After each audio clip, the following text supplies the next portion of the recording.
Gideon Crow didn't knock. That was the first thing Mabel Whitaker noticed when the door of the Black Hollow Ranch cookhouse swung open hard enough to bang against the interior wall, the kind of entrance that wasn't about arriving somewhere. It was about owning it. He was a large man. Not heavy the way Mabel was heavy, but large the way money makes men large. Like the air around him belonged to him, and everyone else was just borrowing it. He looked around the cookhouse the way a man looks at a barn he's already decided to tear down, and then his eyes landed on Mabel. He smiled. It was the kind of smile that had nothing warm in it.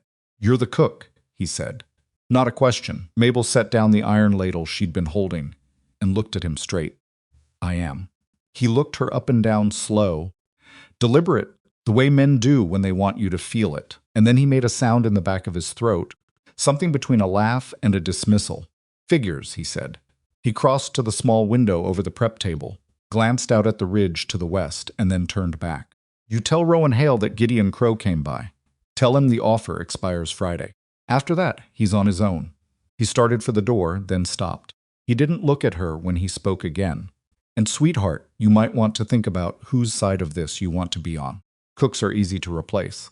He was gone before she could answer. Mabel stood alone in the cookhouse for a long moment, the ladle still warm in her hand, and thought about how she had heard that exact sentiment in different words, different rooms, different voices her entire life. Easy to replace. She'd been hearing it since she was 9 years old. She would hear it until the day she decided she was done letting other people's assessments of her determine what she was capable of. That day, it turned out, was today. If you've ever walked into a room and felt every eye in it decide who you were before you opened your mouth, if you've ever had your whole self reduced to the one thing about you that people couldn't get past, then you already understand something about Mabel Whitaker that most people at Black Hollow Ranch would take months to learn. This story isn't about how she became someone different. She was always who she was. This is the story of what happened when the world finally ran out of room to ignore her. Before we go further, if this is your first time here, please take a moment and subscribe to the channel. Ring the notification bell so you don't miss a single story. Stories like Mabel's don't come often, and every week we bring you another one. Drop a comment below and tell me what city or country you're watching from. I want to see how far this story travels. Hit the like button if you believe that people deserve to be judged by what they can do, not by how they look. Now, let's go back to the beginning. Mabel Whitaker was 34 years old when she boarded the westbound stage out of Cheyenne with a carpet bag that held everything she owned, which was not very much. A change of clothes. A small notebook filled with handwriting so precise it looked almost printed. 3 cookbooks she had read until the spines were soft as cloth. A folded letter that had taken her 2 weeks to respond to, and which had cost her more in pride than she expected, because answering it meant admitting that staying where she was had become impossible. The letter had been a notice, posted through a labor broker in Cheyenne, seeking an experienced cook for a working cattle ranch in the Wyoming Territory. Posting said the position required someone capable of managing a large working kitchen under difficult conditions, feeding 15 or more hands 3 times a day, and maintaining order when supplies ran low. It said nothing about appearance requirements, which was unusual enough that Mabel read it 3 times to make sure she hadn't missed something. Most postings didn't say it outright either, but there were ways of phrasing things that made the message clear. This one didn't have those phrases. She'd answered it anyway, expecting nothing, and received a reply within 8 days, which was faster than she expected. The reply was brief. 3 sentences. The ranch was called Black Hollow. The foreman's name was Caleb Thorne. When could she arrive? She told herself it was just a job. She told herself she was not hoping for anything. She had been lying to herself her whole life on exactly that count, so she was practiced at it. Stage dropped her at a crossroads junction 11 miles from the ranch, because the road to Black Hollow was too rough for regular coach traffic, or so the driver said. He said it in the tone of a man who has delivered news he considers bad but isn't his problem. He set her bag down in the dust and moved on before she could ask anything else. She waited for 2 hours in the thin November cold before a wagon came, driven by a young cowboy who looked barely 20, with red ears and a wool coat that had seen better years. His name was Pete, and he was friendly in the distracted way that people are friendly when they're performing a task they didn't volunteer for. He helped her with her bag without comment, which she appreciated. He didn't say anything about her weight, which was not the thing she was waiting for him to say. She was always waiting for it, but she was not always expecting it. Sometimes people surprised her. Pete surprised her. He talked about the weather, about the winter they'd had last year, about a horse named Sergeant who'd thrown 3 different cowboys in the same week. He did not look at her sideways. He did not make the small pause that people made when they first registered her SIS and had to recalibrate whatever expectation they'd brought with them. She decided she liked Pete. They reached Black Hollow Ranch as the afternoon light was going flat and gray, that particular winter light that makes everything look slightly older than it is. The ranch itself was not what she'd imagined, though she would have been hard-pressed to say exactly what she had imagined. It was real and functional in the way that working places are real. There was nothing decorative about it. The main house was a square 2-story structure, with no porch railing, and a stack of firewood piled high enough against the north wall to tell her something about the winters here. The barn was large, practical, recently repaired in 2 places she could see from the road. Cookhouse sat off to one side, a separate low building with a stovepipe that was already producing a thin thread of smoke. She noticed the smoke before she noticed the men. Then she noticed the men. There were 5 of them in the yard. In the middle of what appeared to be an ordinary afternoon task, one was working on a piece of harness. 2 others were moving lumber. One was coming out of the barn with a bucket, and they all stopped when the wagon came through the gate. Not dramatically. Just the small, ordinary stop of people who've noticed something new and are now assessing it. She saw the moment they registered her. It was not dramatic either. No one said anything. But the pause happened, and she recognized it, and she kept her face easy because she had learned a long time ago that her own reaction to the pause was the only thing she had any control over. Pete climbed down and took her bag without flourish. "Foreman's in the cookhouse, most like," he said. "Go on in. I'll bring this." She walked across the yard, and she did not hurry, and she did not look down. Caleb Thorne was a lean, weathered man of about 50, with close-cropped gray hair and the kind of face that had not gone soft even slightly with age. He was standing at the cookhouse table when she came in, looking at a ledger, and he looked up when the door opened with the expression of a man who was already bracing for disappointment. She recognized that expression, too. She had been disappointing people her whole life before she'd even had the chance to try. "Mabel Whitaker," she said. Not a question, a statement. She was here, and she was who she was, and here was where they were starting from. Caleb looked at her for a long moment. Not unkind. Not warm. Just assessing. "You worked a ranch kitchen before?" "2, one outside Laramie, one in Douglas. Before that I cooked for a logging crew of 32 men for 4 years. Logging crew's different from ranch work. I know that. Logistics are similar. Supply management is harder on a ranch because you're further from resupply. I've already accounted for that." He looked at her. "You've already accounted for it." "In my mind, yes. I'll account for it in the actual inventory once I see what you have." He didn't say anything for a moment. Then he set the ledger down and moved toward the door. "Kitchen's yours. Supper's in 3 hours. 15 men. Supply situation." He stopped. "What do you mean? I mean, what are we actually working with? Flour, salt pork, dried beans, what's the state of things?" The last posting said the ranch had been through 2 cooks in a year. In my experience, that kind of turnover in the kitchen usually means something was wrong before the cook arrived. Caleb turned back and looked at her for a beat, longer than was comfortable. "You'll see when you look." She looked. What she found took her breath away, and not in a good sense. The Black Hollow Ranch cookhouse had been managed, for the past 7 weeks, by a man named Durrett who had left in October with no notice and no explanation, and before him by a woman named Clara Foss who had lasted 3 months before a family emergency pulled her back east. Between the 2 of them and the 2-month gap before Mabel's arrival, when Caleb had been dividing cooking duties among whoever had time, the kitchen had gone from organized to merely surviving, and was now in the process of sliding from surviving to something more precarious. The flour barrel had insects. Not many, but some, and once you had some, you had to account for contamination through the whole supply. The salt pork was fine, but the quantity was wrong. Whoever had done the last inventory had miscounted by a significant margin, either through error or inattention, and the actual supply was 18 days short of what the ledger claimed. The dried beans were good.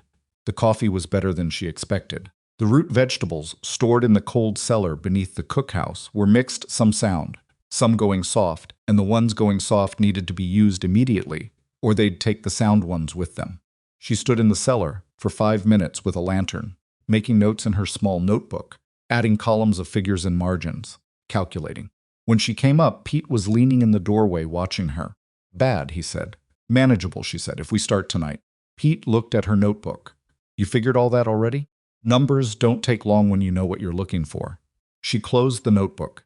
Where do I find Caleb? Caleb was in the main barn with 2 other men when she found him. The other men she would learn their names later. Walt and Dorsey, both older hands who had been with Black Hollow for years, looked at her the way the yard men had looked at her, with that brief recalibrating pause, and then went back to what they were doing. Caleb straightened when she came in. The flour's compromised, she said. We need to sift and rebag tonight. The salt pork inventory is short by close to 3 weeks. The soft vegetables in the cellar need to come up now and go into tomorrow's meals. And someone needs to check whether there's additional dry storage I don't know about, because the numbers don't add up and I think there might be a secondary cache somewhere. Caleb stared at her. You've been here 2 hours. Hour and a half. And you already know all that. I know what I found. I don't know yet what I don't know, which is why I'm asking about the secondary storage. Walt, without looking up from the harness he was working on, said, tack room. Left side. Caleb's been putting overflow in there since August. Caleb looked briefly annoyed that this had been volunteered. Mabel looked at him. I'll check it, she said. Thank you. She turned and walked back toward the cookhouse, and behind her she heard Walt say something low to Caleb, and Caleb respond with something equally low, and she didn't catch the words. But she had caught enough tones in her life to read that particular exchange without hearing it clearly. She filed it away and kept walking. The tack room had supplies. Not a lot, but enough to change the calculation by 11 days, and 11 days was not nothing when winter was coming. She went back to the cookhouse, stoked the fire, took out her notebook, and started planning supper. She had the meal ready at 6 o'clock. Not elaborate, a thick bean soup with what she could salvage from the softest vegetables, cornbread made from the better portion of the flour, and salt pork sliced thin and fried crisp so it stretched further and tasted like more than it was. It was real food, and it was hot, and there was enough of it. Cowboys filed in with the habitual wariness of men who had been eating bad food for too long and were not yet prepared to trust that anything had changed. They ate in silence at first. Then someone, somewhere at the back of the long table, said, "This is good." Nobody said anything for a second. Then someone else, "Real good." Mabel was at the stove with her back to them when she heard it. She didn't turn around.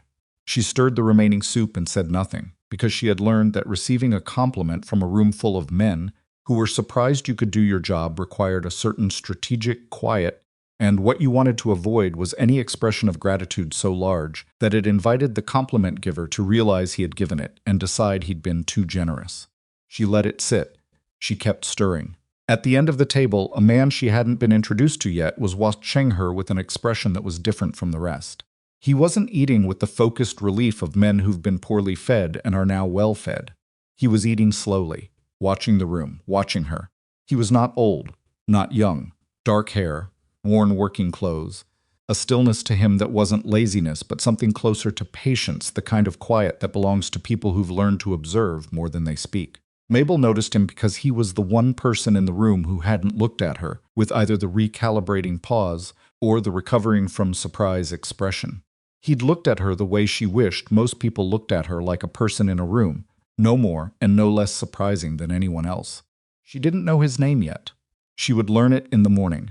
His name was Rohome Hale, and he was, as far as anyone explained to her, one of the senior ranch hands, which meant he'd been at Black Hollow long enough that people stopped introducing him because they assumed you already knew him. He was quiet in the way that some men are quiet, not because they have nothing to say, but because they've learned to be selective about it. And he moved around the ranch with the easy familiarity of someone who knew every inch of the place without needing to announce it. He was also the first person who asked her, directly and without preamble, if she needed anything for the kitchen. She was at the supply shed the morning after her first night, reworking the inventory count, with the tack room supplies factored in when he appeared in the doorway. "Anything you're short on that we might have in the barn stores," he said. She looked up. He wasn't asking to be helpful in the performative way that some men offered help to make themselves feel useful. He was asking because he wanted information. She appreciated the distinction. "Salt," she said. "I've got enough to work with, but the margin's tighter than I'd like." And lamp oil, the cookhouse, is 2 lanterns short for winter hours. He nodded once. I'll check. He came back an hour later with a 10-pound block of salt and 2 lanterns, which he set on the prep table without comment or ceremony. She looked at the lanterns, then at him. Where'd you find these? Knew where they were. The foreman didn't. Rowan said nothing for a moment. Then Caleb knows a lot. Doesn't always know where everything is. It was the most she'd heard him say at one time. She nodded, filed the information in her notebook, and her mind, both of which worked the same way, careful and organized, and went back to her count. He didn't leave immediately. He stood in the doorway another beat, and she had the impression he was going to say something else. But he didn't. He went back to whatever he'd been doing, and she went back to her numbers, and that was the whole of it. It was enough. The first real friction came from a cowboy named Hicks. Hicks was not the oldest man on the crew or the biggest, but he was the loudest, and at Black Hollow Ranch, those 2 qualities had apparently earned him enough standing that nobody pushed back much when he spoke, which meant he had developed the habit of speaking without filtering, which was a habit that had likely gotten easier every year it went unchallenged. He arrived at the cookhouse the morning of Mabel's 3rd day with a specific complaint delivered at a volume that suggested he expected it to carry past the cookhouse walls to whatever audience might be passing. Breakfast portions are smaller than what we had. Mabel was at the stove. She did not turn around. Yes. Why?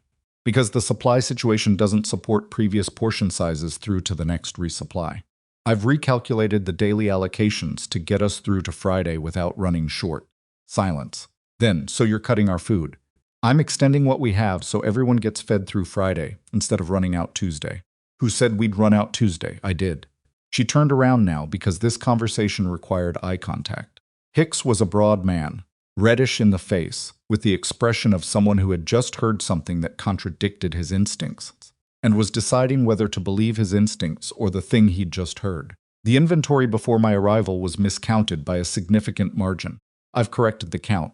At previous portion sizes, we run out in 6 days. At adjusted portions, we make it 11, which gets us to Friday's resupply with 1 day to spare. Hicks stared at her. You're sure about that? I'm sure about my arithmetic.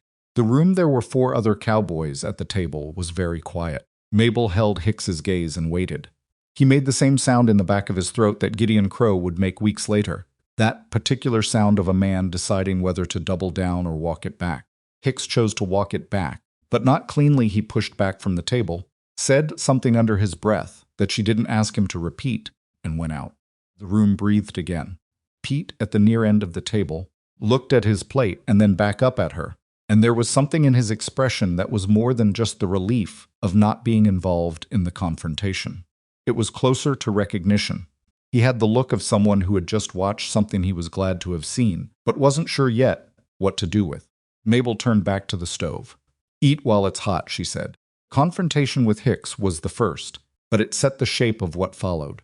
Mabel had experience with this pattern. She had encountered it in the logging camp, in the Laramie Ranch kitchen, even in the commercial kitchen in Cheyenne, where she'd worked for 2 years before that. Always some version of the same architecture. A new cook arrives, the established workers test her, and the test is almost never about cooking. It's about whether she'll move. Some people moved. They adjusted themselves around the friction, made themselves smaller, learned the unspoken rules of the room, and obeyed them. Mabel had done that earlier in her life. She'd gotten very good at making herself smaller. Problem was that making yourself smaller didn't make the friction go away, it just moved the friction inside, where it worked on you slower and more quietly. She had stopped making herself smaller approximately 4 years ago, after a particular bad winter in the Laramie kitchen, and she had not started again since. She did her job. She was not warm about it in the way that some people in service positions performed warmth as part of the job. She was competent, and she was direct, and she was fair. Every man got the same portion. Every decision she made was explicable and explained if asked, and she asked for nothing from anyone that she wasn't willing to give herself in equivalent measure. These were the principles she had developed over a decade of working in spaces where she was underestimated, and they had served her. By the end of the first week, the cookhouse had stopped being a place the cowboys endured and started being a place they arrived at early. By the end of the second week, even Hicks was showing up on time. She noticed. She didn't say anything. She put his plate in front of him the same as everyone else's. The snowstorm arrived on the 14th day of November, with the kind of speed that the territory was famous for, and that newcomers never quite believed until they'd experienced it. Mabel had spent her second week cross-referencing the sky, the temperature patterns, and what the older hands said about weather signs, and she had made her preparations accordingly. She had pulled everything forward cooking batches ahead, using the root cellar strategically, preparing dried meals that could be heated over the small secondary stove if the main one had fuel problems. She had also quietly moved 3 extra cords of wood to a position closer to the cookhouse door, because she had noticed that the existing stack was at a distance that would be difficult in heavy snow. Storm hit at midday and lasted 36 hours. During those 36 hours, the men were largely confined to the bunkhouse and barn. Mabel kept the cookhouse running on a modified schedule, 1 hot meal mid-morning, 1 in the evening, and a standing pot of something warm that anyone who came through could take from, because she had calculated that the fuel situation didn't support 3 full meals at full temperature for 36 hours, and had planned accordingly. Nobody went hungry. Nobody even came close. When the storm broke and the men dug out into the gray morning light, something had shifted in the way the cookhouse was treated. It wasn't a conversation. Nobody said, "Well, that proves it." But the collective understanding had moved, the way it does in a group of people who have survived something together and arrived on the other side knowing slightly more about each other than they did before.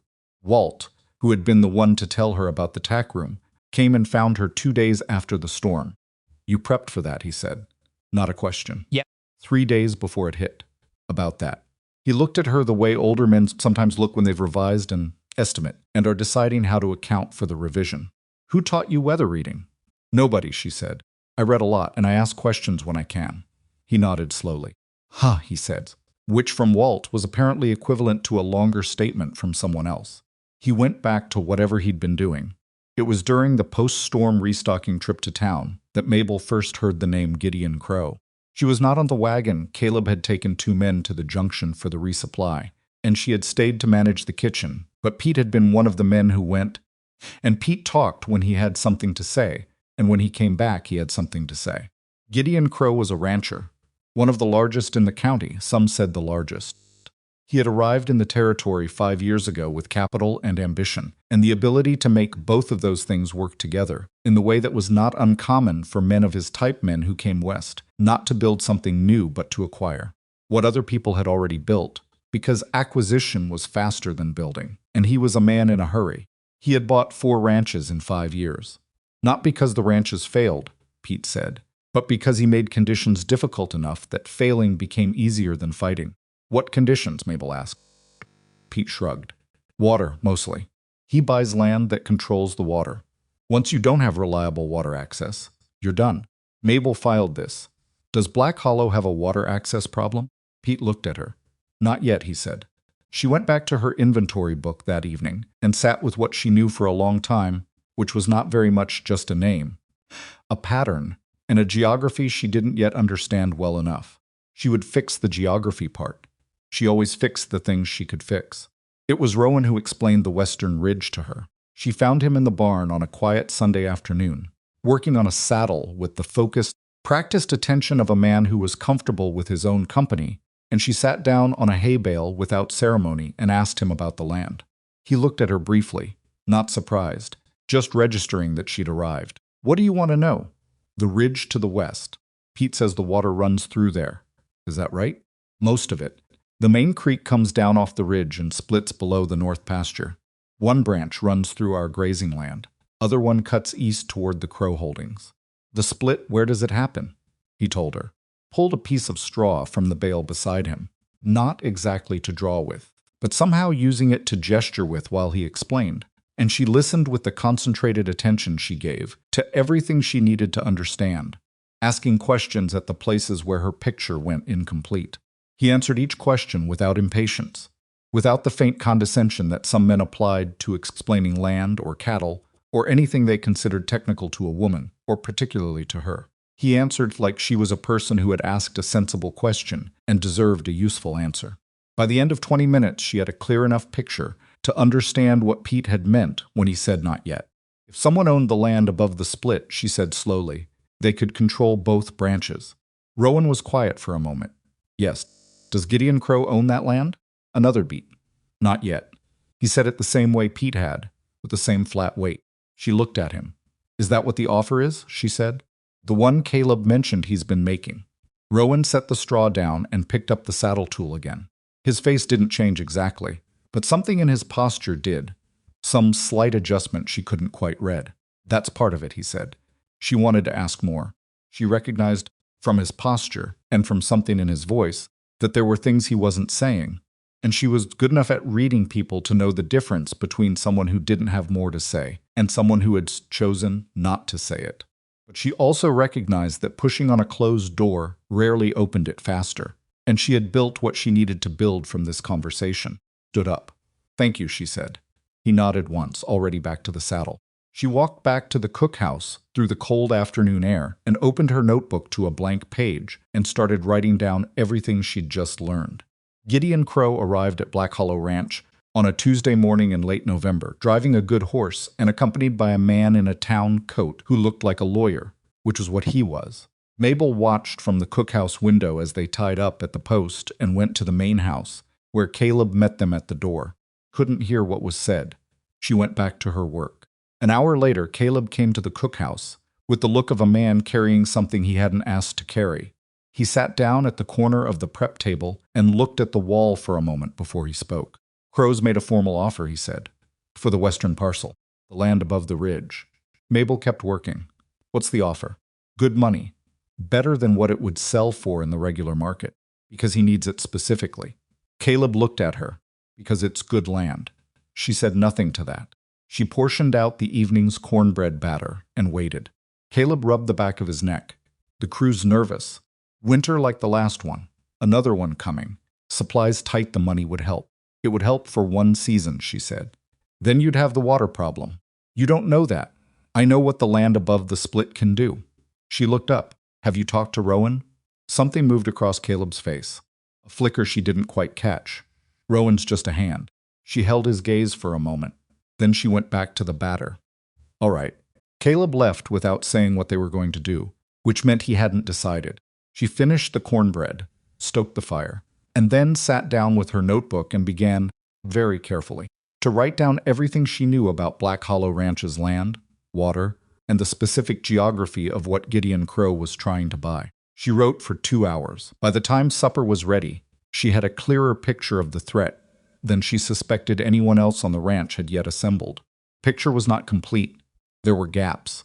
She would need more information, and she would need to walk the land herself to verify what she understood against what was actually there. She served supper. She ate her own meal standing at the stove, the way she usually did, and watched the room. Hicks was arguing with Walt about something she didn't care about. Pete was tired and quiet. The other men talked in the easy, unfocused way of men who'd worked hard all day and wanted food and rest, and not a lot of thinking. Rowan sat at his usual place, at the end near the wall. He ate slowly. He was watching something too, but she couldn't tell what. She would think about that later. For now, she refilled the coffee pot and listened to the room breathe and thought about land and water and a man who smiled like ownership, and what it meant that nobody here seemed quite afraid enough yet. She was afraid enough for all of them. That was something she had learned to use. The notebook was almost full by the end of November. Mabel had started a second one, a plain brown-covered thing she'd found in the bottom of her carpet bag, a spare she'd packed without knowing quite why, the way she packed most things, by instinct and the particular anxiety of someone who had learned through experience that running out of something at the wrong moment was its own kind of disaster. She'd filled 23 pages of the first notebook with supply records, meal plan, inventory cross-references, and the careful land notes she'd started building after her conversation with Rowan in the barn. The second notebook she kept separate, tucked under the edge of the cookhouse dry sink, where it wouldn't be obvious to anyone who came through. This one she was using differently. This one was for Gideon Crow, not for evidence yet. She didn't have evidence. What she had was pattern, and pattern was where evidence started, if you knew how to read it. She had been reading patterns her whole life. It was one of the things she was good at that nobody ever thought to credit her for, because the people who did it in ways other people noticed were men who called it strategy, and the people who did it quietly and without announcement were women who called it nothing, because calling it something would require explaining it to someone who would then tell them they were wrong. Mabel had stopped explaining herself to people who would tell her she was wrong. What she did instead was write it down, wait, and let the pattern complete itself. The pattern she was watching with Gideon Crow was not yet complete, but it was forming. The first piece of the pattern came from Pete, who came back from the feed store in Hartwell Junction with more than supplies. He'd been talking to the man who ran the store, a loose-tongued but essentially harmless man named Orville, who knew everything that moved through the county and had a habit of sharing it freely with anyone who bought enough feed, and Orville had mentioned, in the offhand way of someone who doesn't realize he's telling you something important, that Gideon Crow had been in twice that month with a surveyor. Not a county surveyor, a private one. Private surveyor means private purpose, Mabel said when Pete told her. Shrugged. Could mean a lot of things. It means he's measuring something he doesn't own yet and doesn't want officially recorded. She was at the prep table when he told her, chopping carrots that had come off the last supply run. She set the knife down. Did Orville say which direction they were heading? West, he thought. She picked the knife back up. West was the ridge. The second piece came from Walt, who was not a talkative man, but who paid attention to boundary lines, the ways some men paid attention to horses, with a quiet personal investment that had built up over years into something close to expertise. He'd been riding the north fence line, which was part of his regular work, and he'd come across something that didn't sit right with him, a section of markers that looked newer than the rest, not obviously replaced, just slightly.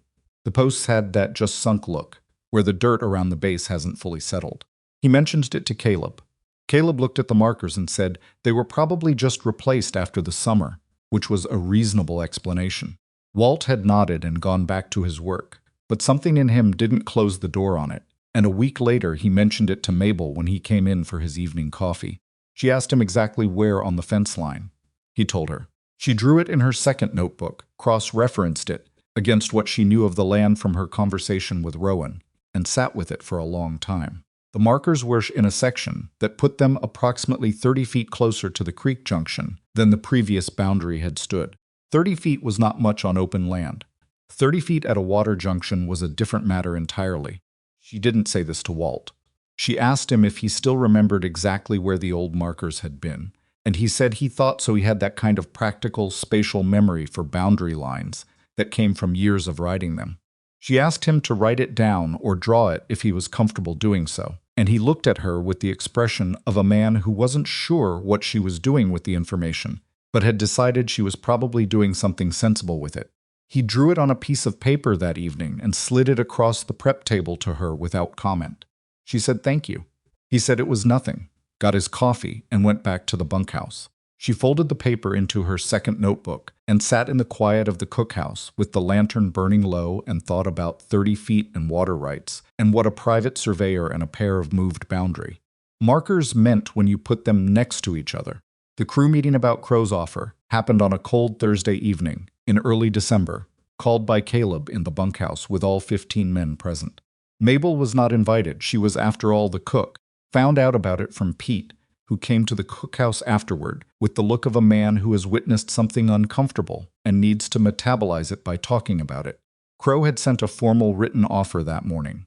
Pete said it was a lot of money, more than any of them had expected. Caleb had read it aloud. Some of the men had gone quiet in the particular way that men go quiet when they're doing mental arithmetic about what a number means to their personal situation. Hicks had said outright that it seemed like a reasonable deal. Walt had said nothing.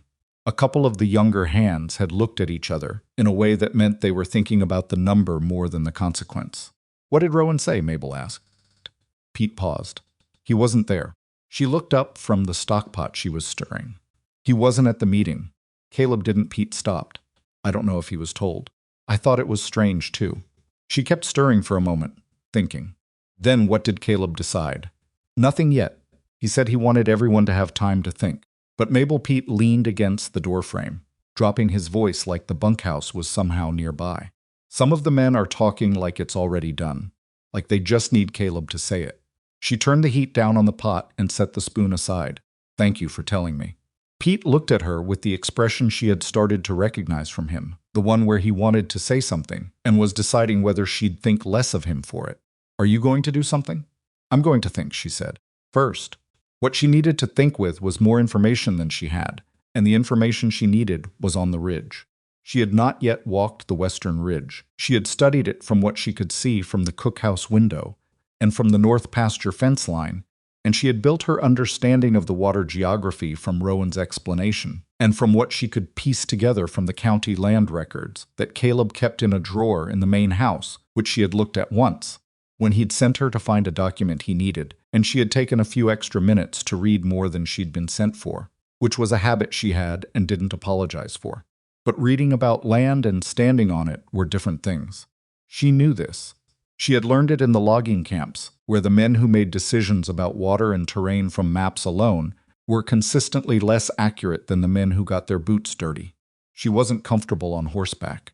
It was one of her limitations, and she was honest with herself about it. She could manage a horse, barely, having learned the minimal necessary skills in Laramie, but she could not manage a horse on uncertain terrain in early winter with any real confidence.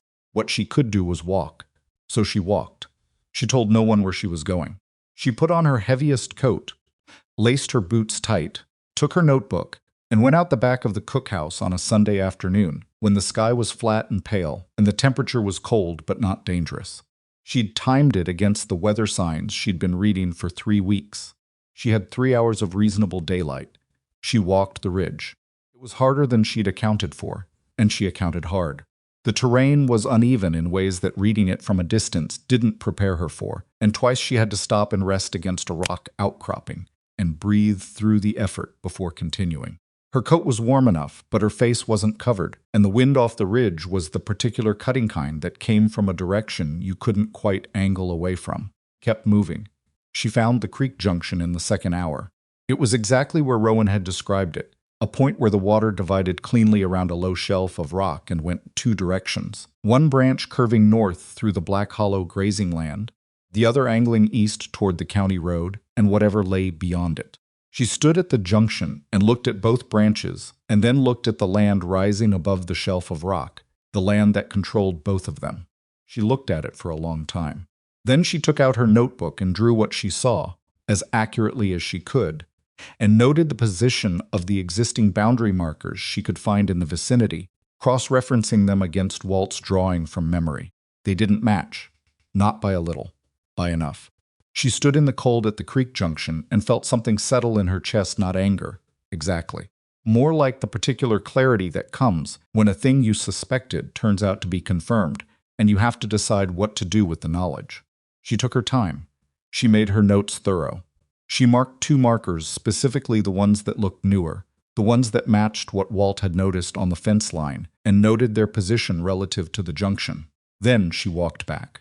By the time she reached the cookhouse, her feet were numb, and her face was stiff with cold, and she had a clear enough picture of what Gideon Crow was doing that she was surprised no one else had seen it yet. She built the fire up, sat down at the prep table, and opened her second notebook. She wrote, "The boundary markers above the junction have been moved. The moved position would place the water junction inside whatever parcel Crow purchases. Current markers, Black Hollow retains access to the north branch. At the moved markers, access is conditional on Crow's goodwill. Goodwill he has shown no evidence of possessing." She wrote, "He is not buying land. He is buying a choke point." She wrote, "If the sale goes through at the current marked boundaries, this ranch is finished within 3 years. Possibly 2.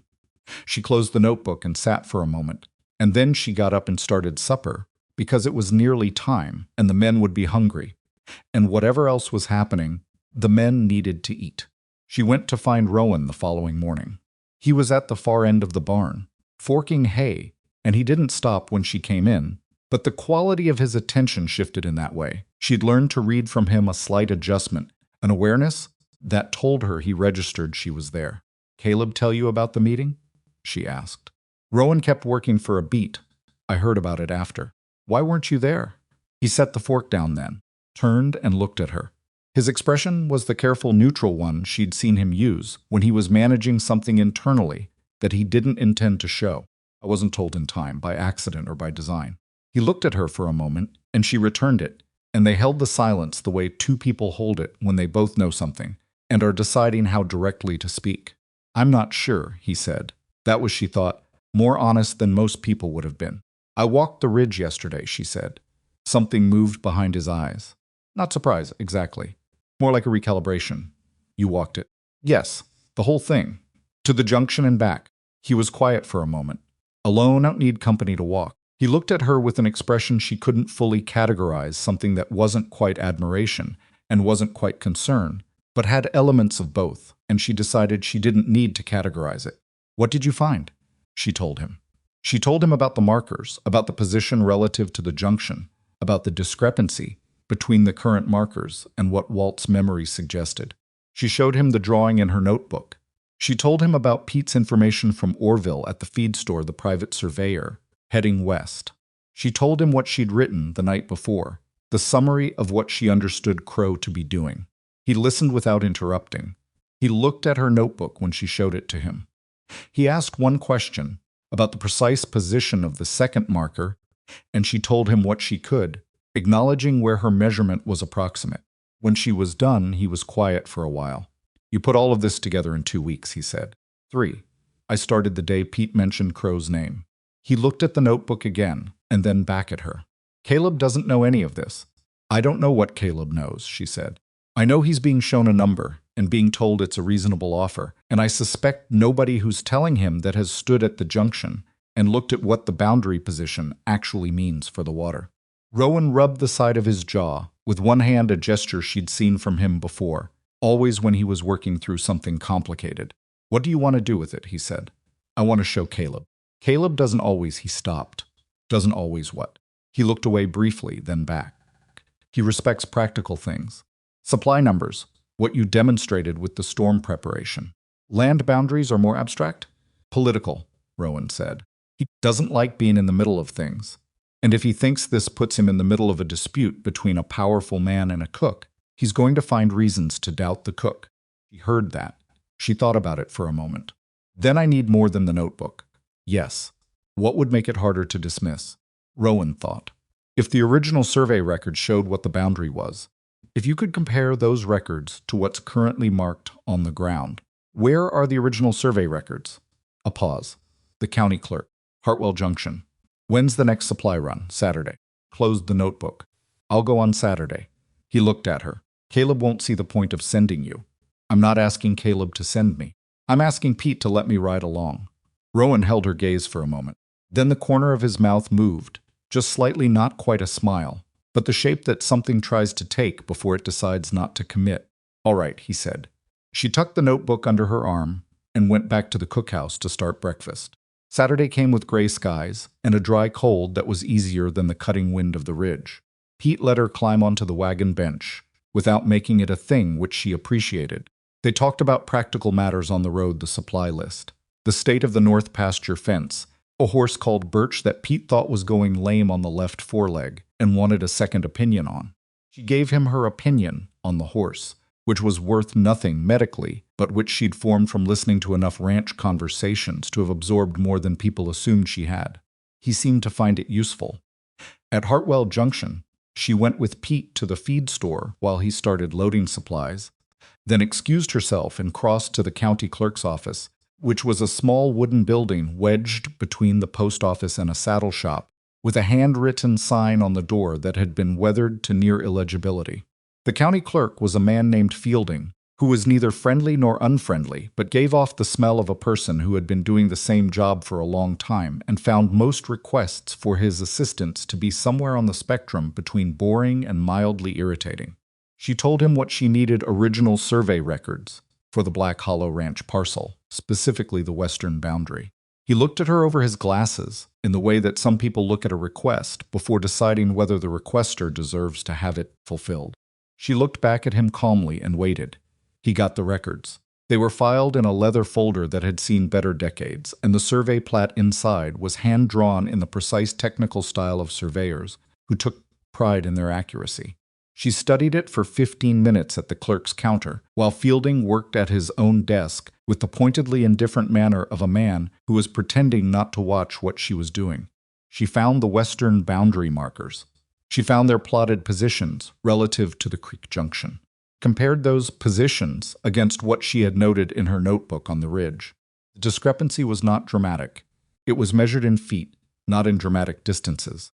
But at a water junction, Feet were what mattered, and the moved markers placed the junction, and therefore the access to both branches of the creek firmly inside the land Crow was attempting to purchase. She asked Fielding if she could have a copy made of the relevant section. He told her copies cost 50 cents. She paid it from her own pocket, nearly a week's wages for her. But she paid it without showing that, and waited while he made the copy in his careful, unhurried way. And then she folded it and put it inside her notebook and thanked him and left. She was back at the feed store before Pete had finished loading, which she counted as a satisfactory use of time. She showed Caleb on Monday morning. She'd spent Sunday preparing the presentation the way she'd once prepared a supply argument in the logging camp, not for someone who wanted to believe her, but for someone who needed enough evidence that the cost of doubting her was higher than the cost of listening. She laid out the notebook, the copy of the survey plat, Walt's hand-drawn boundary map from memory, and the notes from the ridge. She put them in order. She explained each piece in plain, sequential terms without editorializing, because she had found over the years that editorializing was the thing that gave people who wanted to dismiss you the easiest handhold. Caleb listened. He looked at the plat copy. He looked at Walt's drawing. He looked at the ridge notes. He said nothing for a long time. "You paid for this yourself," he said finally, touching the plat copy. "Yes." "Why?" She thought about how to answer that. "Because it matters," she said. He sat back. He was not a man who moved quickly to conclusions, which she'd come to understand was both his strength and, in this situation, a potential problem. He looked at the papers again. "If you're right. If you want to know whether I'm right, you ride the ridge yourself and look at the markers. Or you send Walt. He knows where they were before." Caleb rubbed his face. "Crow's offer expires Friday." "I know, that's 4 days." "Yes," he looked at her. "You understand, this is not a kitchen matter." She felt the particular sharp edge of that, the way it was said not cruelly, but with the instinct of a man reminding a woman where the borders of her territory were, even when those borders made no sense given the situation. Kept her voice level. "No," she said, "it's a ranch matter. I'm part of this ranch." He held her gaze. Something in him shifted, slightly. Not agreement, not yet, but the beginning of taking it seriously. "Let me look at the papers," he said. She left them with him. She found out that afternoon that Gideon Crow had already been to visit 2 other ranchers in the county that morning, both of whom had small operations with water access on the eastern branch. Pete heard it from the blacksmith, who heard it from a drover who'd been on the county road when Crow's wagon passed. She went and found Rowan. "He's moving faster," she said. Rowan was mending a section of fence near the west pasture gate, and he kept working as she talked, which was his way. He listened better when his hands were occupied. She'd noticed this. "Faster than what?" he said. "Then he needs to if this is just a negotiation. You make a formal offer, you give 30 days, you let it sit." He gave 2 weeks. "He's visiting other ranchers in the same window. He's not negotiating. She paused, finding the right word. "He's closing." Rowan drove a staple into the fence post. "He thinks the deal's done. Or he thinks if he moves fast enough, nobody will have time to look closely at what he's actually buying." She watched him work for a moment. "Did Caleb tell you about the papers I showed him?" "He mentioned it." "What did he say?" Rowan straightened. He looked at the fence line, not at her. He said, "You were thorough." "That's not an answer about whether he's going to do anything." "No," Rowan agreed, "it's not." She looked at the sky. The light was going early, the way it did this time of year. The horizon dimming before the day felt like it was done. What would it take to make him act on it? Rowan was quiet for a moment. Something he couldn't second-guess. He turned and looked at her then, and there was something in his expression she hadn't seen from him before, a careful, considering quality, like he was on the edge of a decision he was still measuring. "Crew backed it. Not just you and Walt, if more of them came behind it. Then I need more of the crew to understand what's at stake." Yes. She thought about that. "Hicks won't listen to me directly." "No, but he'd listen to Walt." Rowan looked at her. "Probably. And Walt listened to you. At the flood 2 winters ago, according to Pete. Pete says Walt respects your read of things." Rowan said nothing for a beat. "Pete talks a lot. Pete's useful." She met his eyes. "Would you talk to Walt?" He held her gaze. The careful, measuring expression was still there, and behind it something else, something she couldn't read cleanly, and she was usually good at reading people. She filed the thing she couldn't read and waited for the answer. "Yes," he said, "I'll talk to Walt." Walt talked to Hicks on Wednesday. She didn't know what was said, exactly. She had learned that there were conversations that worked better without her in them. And this was one of them, not because she couldn't hold her own, but because the outcome she needed was Hicks moving. And Hicks moving was more likely if he felt like he'd arrived at the conclusion himself rather than been pushed there by the cook. This was one of the things she understood about working in spaces where you were underestimated.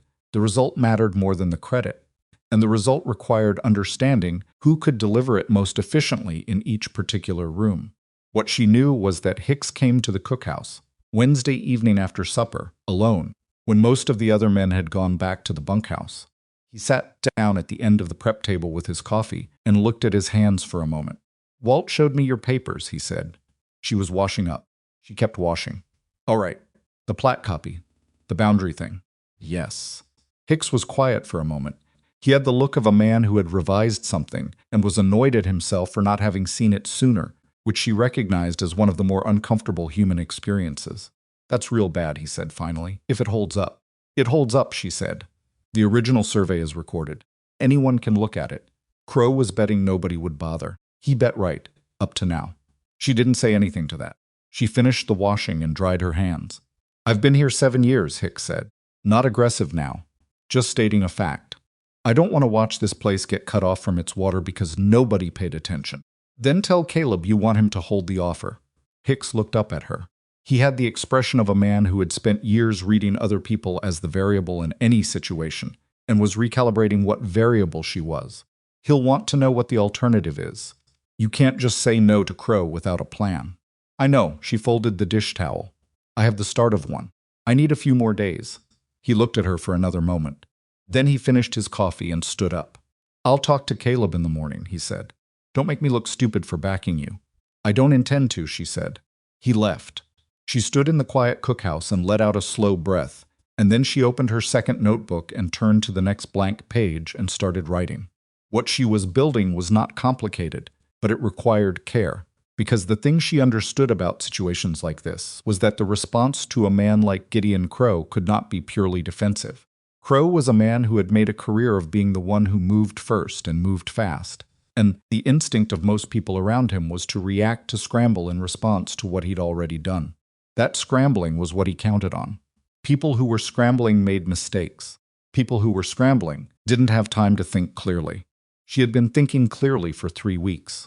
What she had was this: the original survey records, which established what the boundary had been, Walt's testimony about the changed markers, which could be corroborated if the right person looked at the right section of fence line before Crow had time to adjust anything further, her own ridge notes, which she would refine before showing to anyone official, and the pattern the private surveyor, the fast timeline, the offer that gave nobody time to think, which she couldn't put on paper as evidence, but which she could present as context to someone who knew how to read it. What she needed was someone with legal standing to request a county boundary survey before Friday.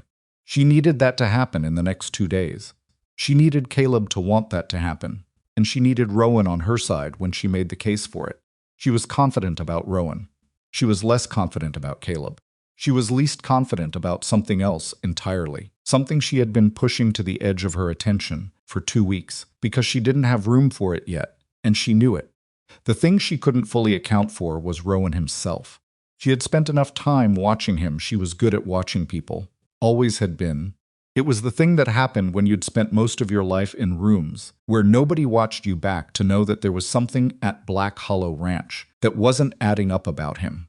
He knew the land too well for a hand who'd only been here a few years, which was what Pete had told her.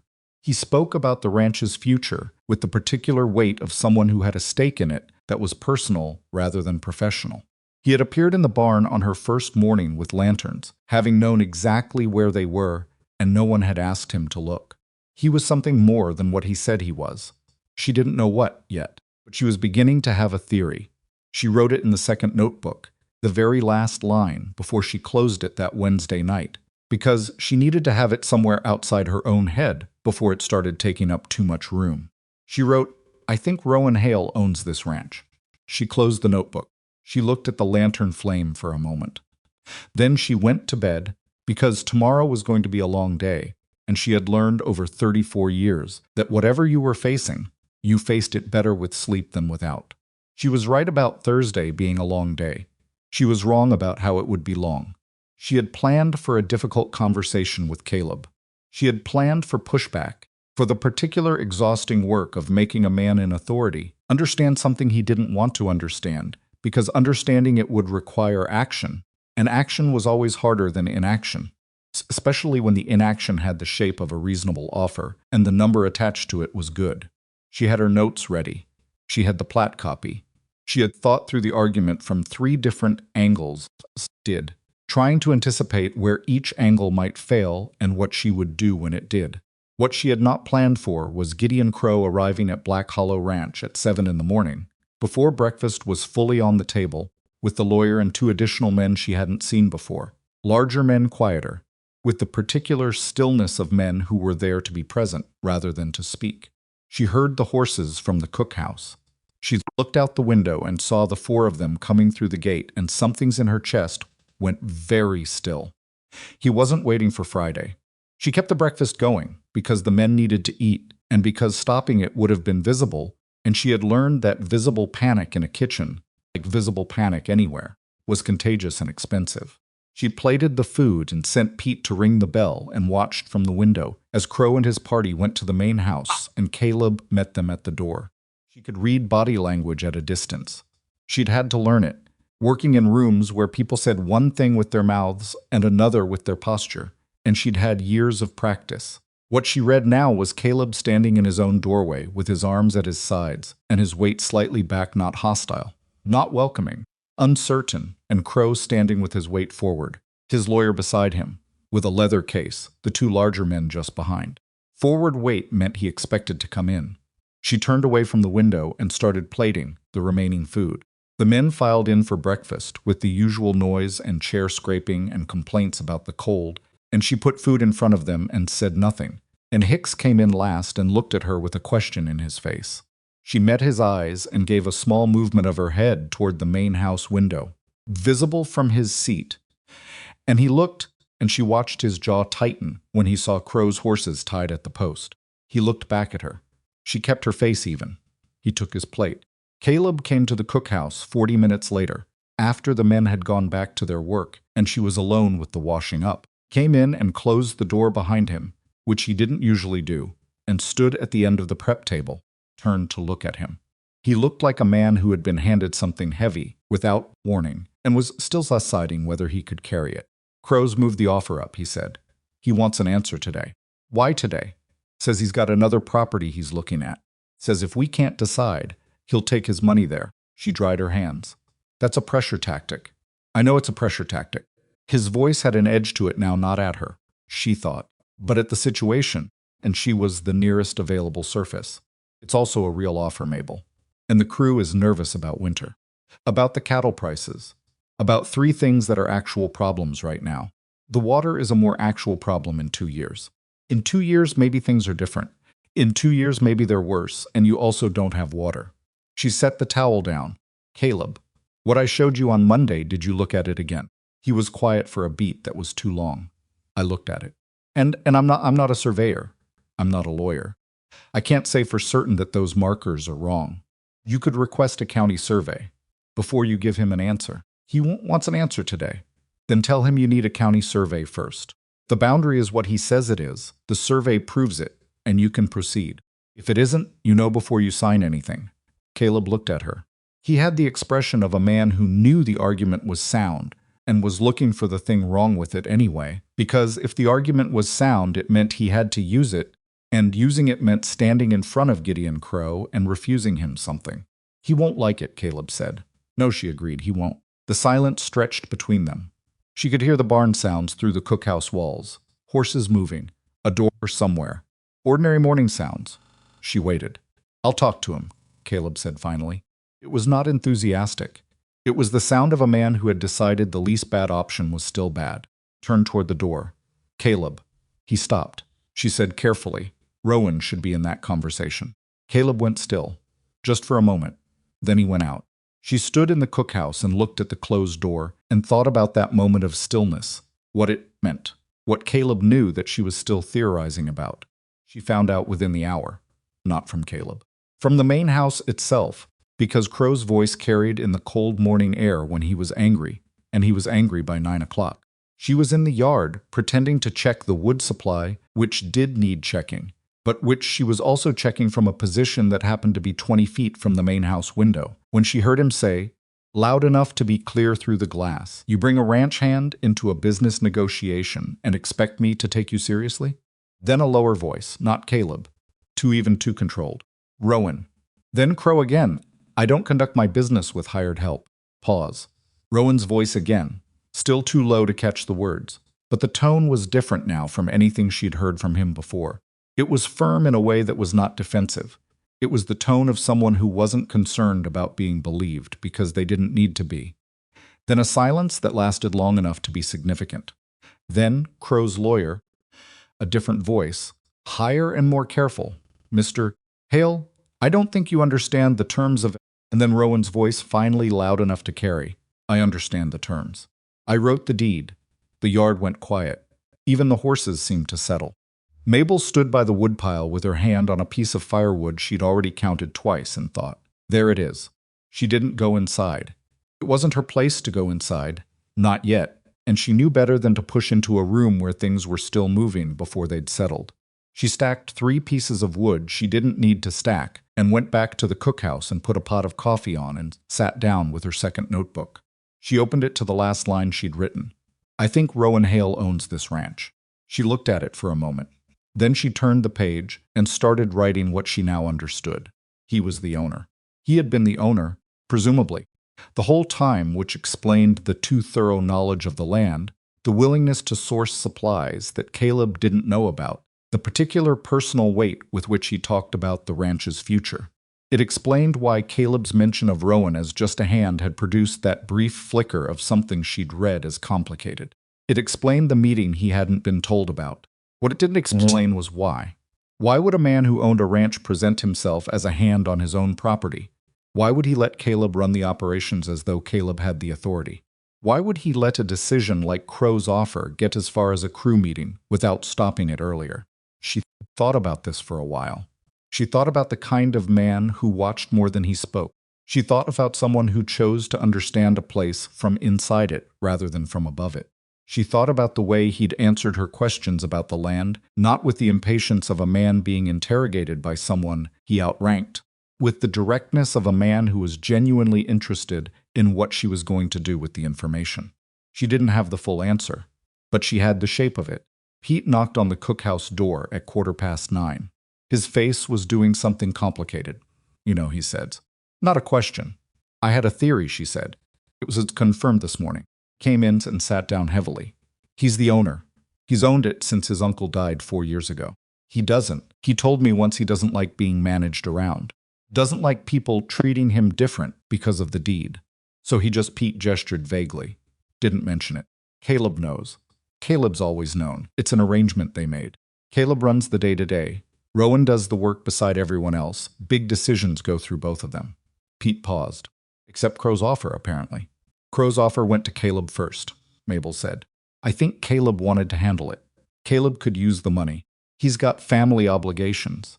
Pete said this with the careful tone of someone sharing something that wasn't his to share, but felt the situation warranted it. "Mother in Laramie, sick for a while.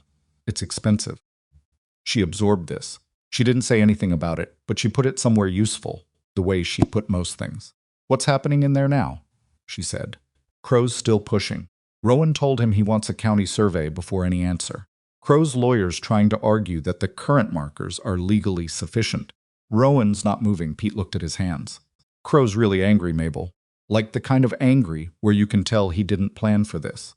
He didn't plan for anyone to look at the markers," she said. "No." Pete looked up at her. "He definitely didn't plan for you. Crow left at 11. He didn't leave quietly." She heard the horses and came out of the cookhouse in time to see him crossing the yard toward the gate, his lawyer hurrying alongside, the 2 larger men behind. He was not a man who concealed his state when he was in it, and his state right now was barely managed fury, kind that sat in the set of the shoulders, and the angle of the chin, and the way a man moved through a space like he's deciding whether to knock something over. He saw her. He stopped. She was standing outside the cookhouse door with no reason to move, and she didn't move.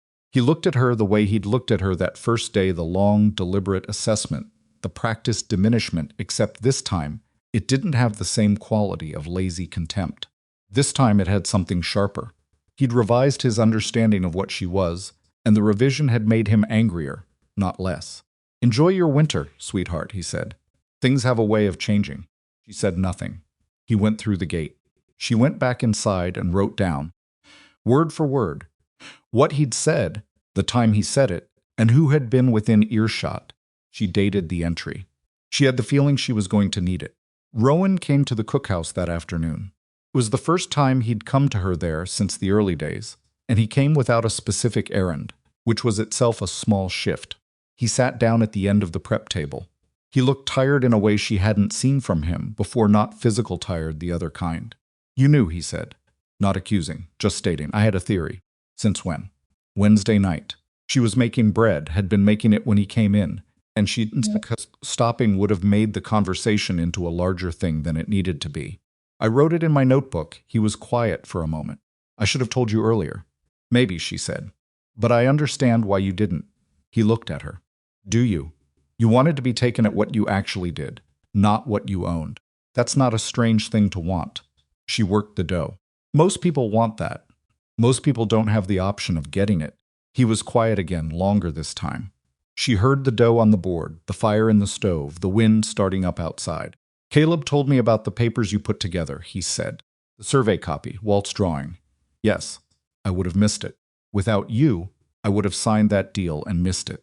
She didn't say anything immediately. She was aware that this was a significant thing for him to say, and she wanted to give it the right answer, not a comfortable one and not a deflecting one.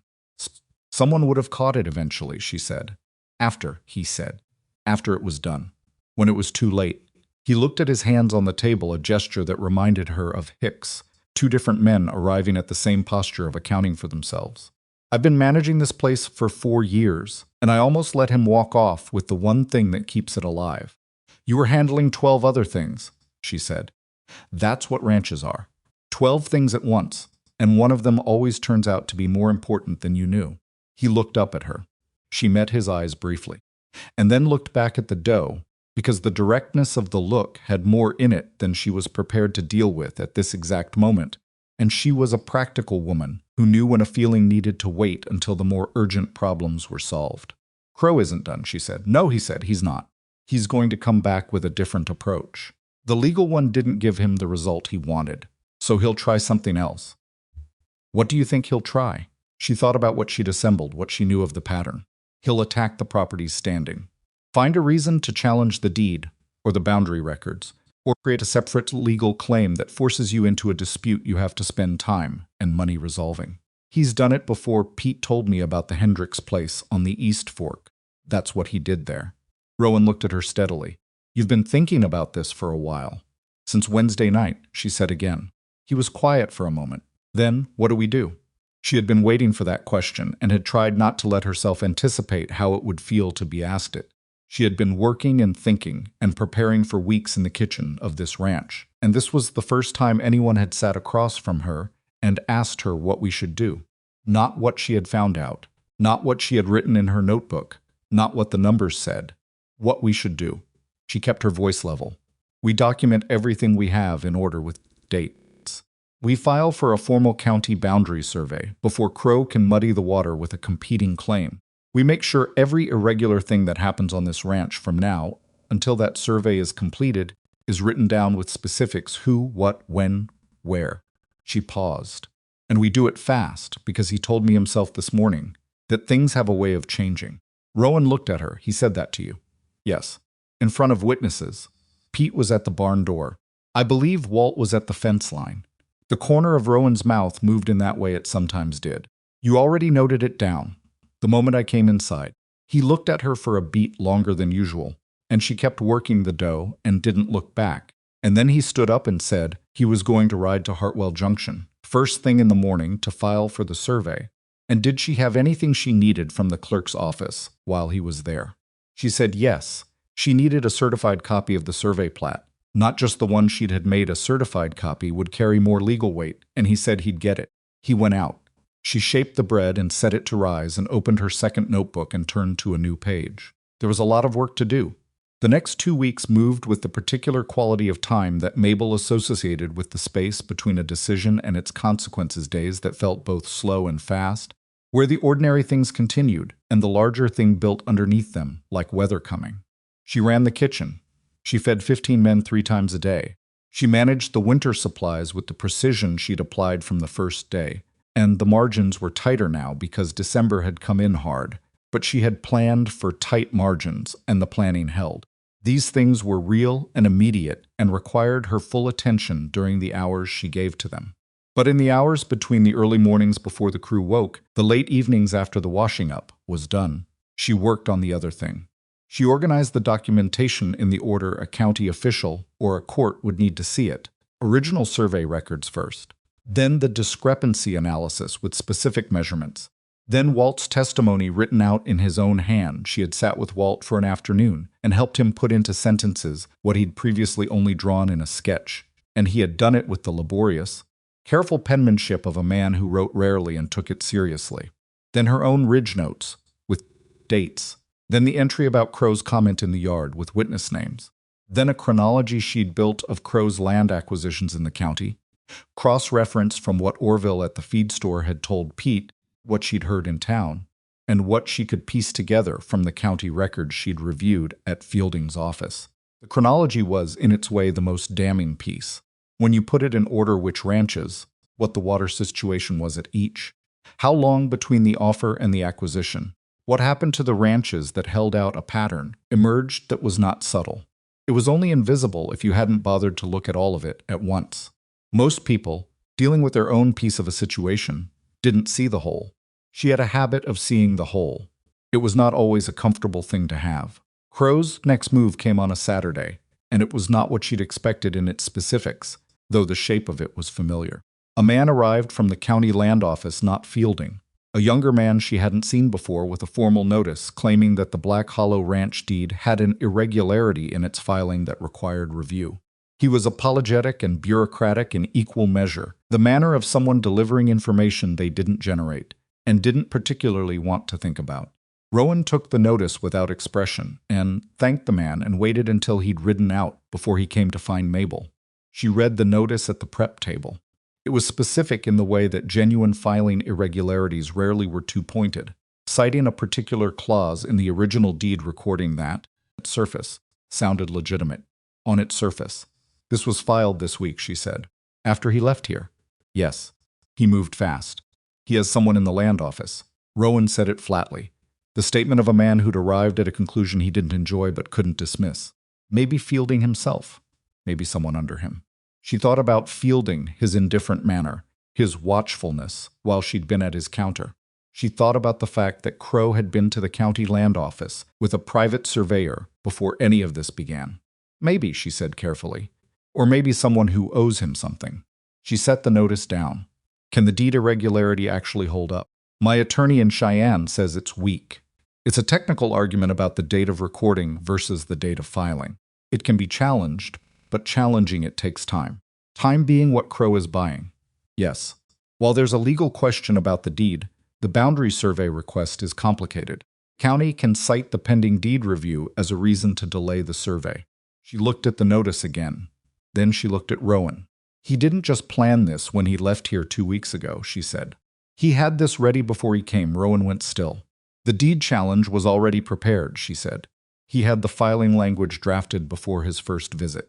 He brought the lawyer that first day because the lawyer already knew what the backup plan was. The offer was the first move.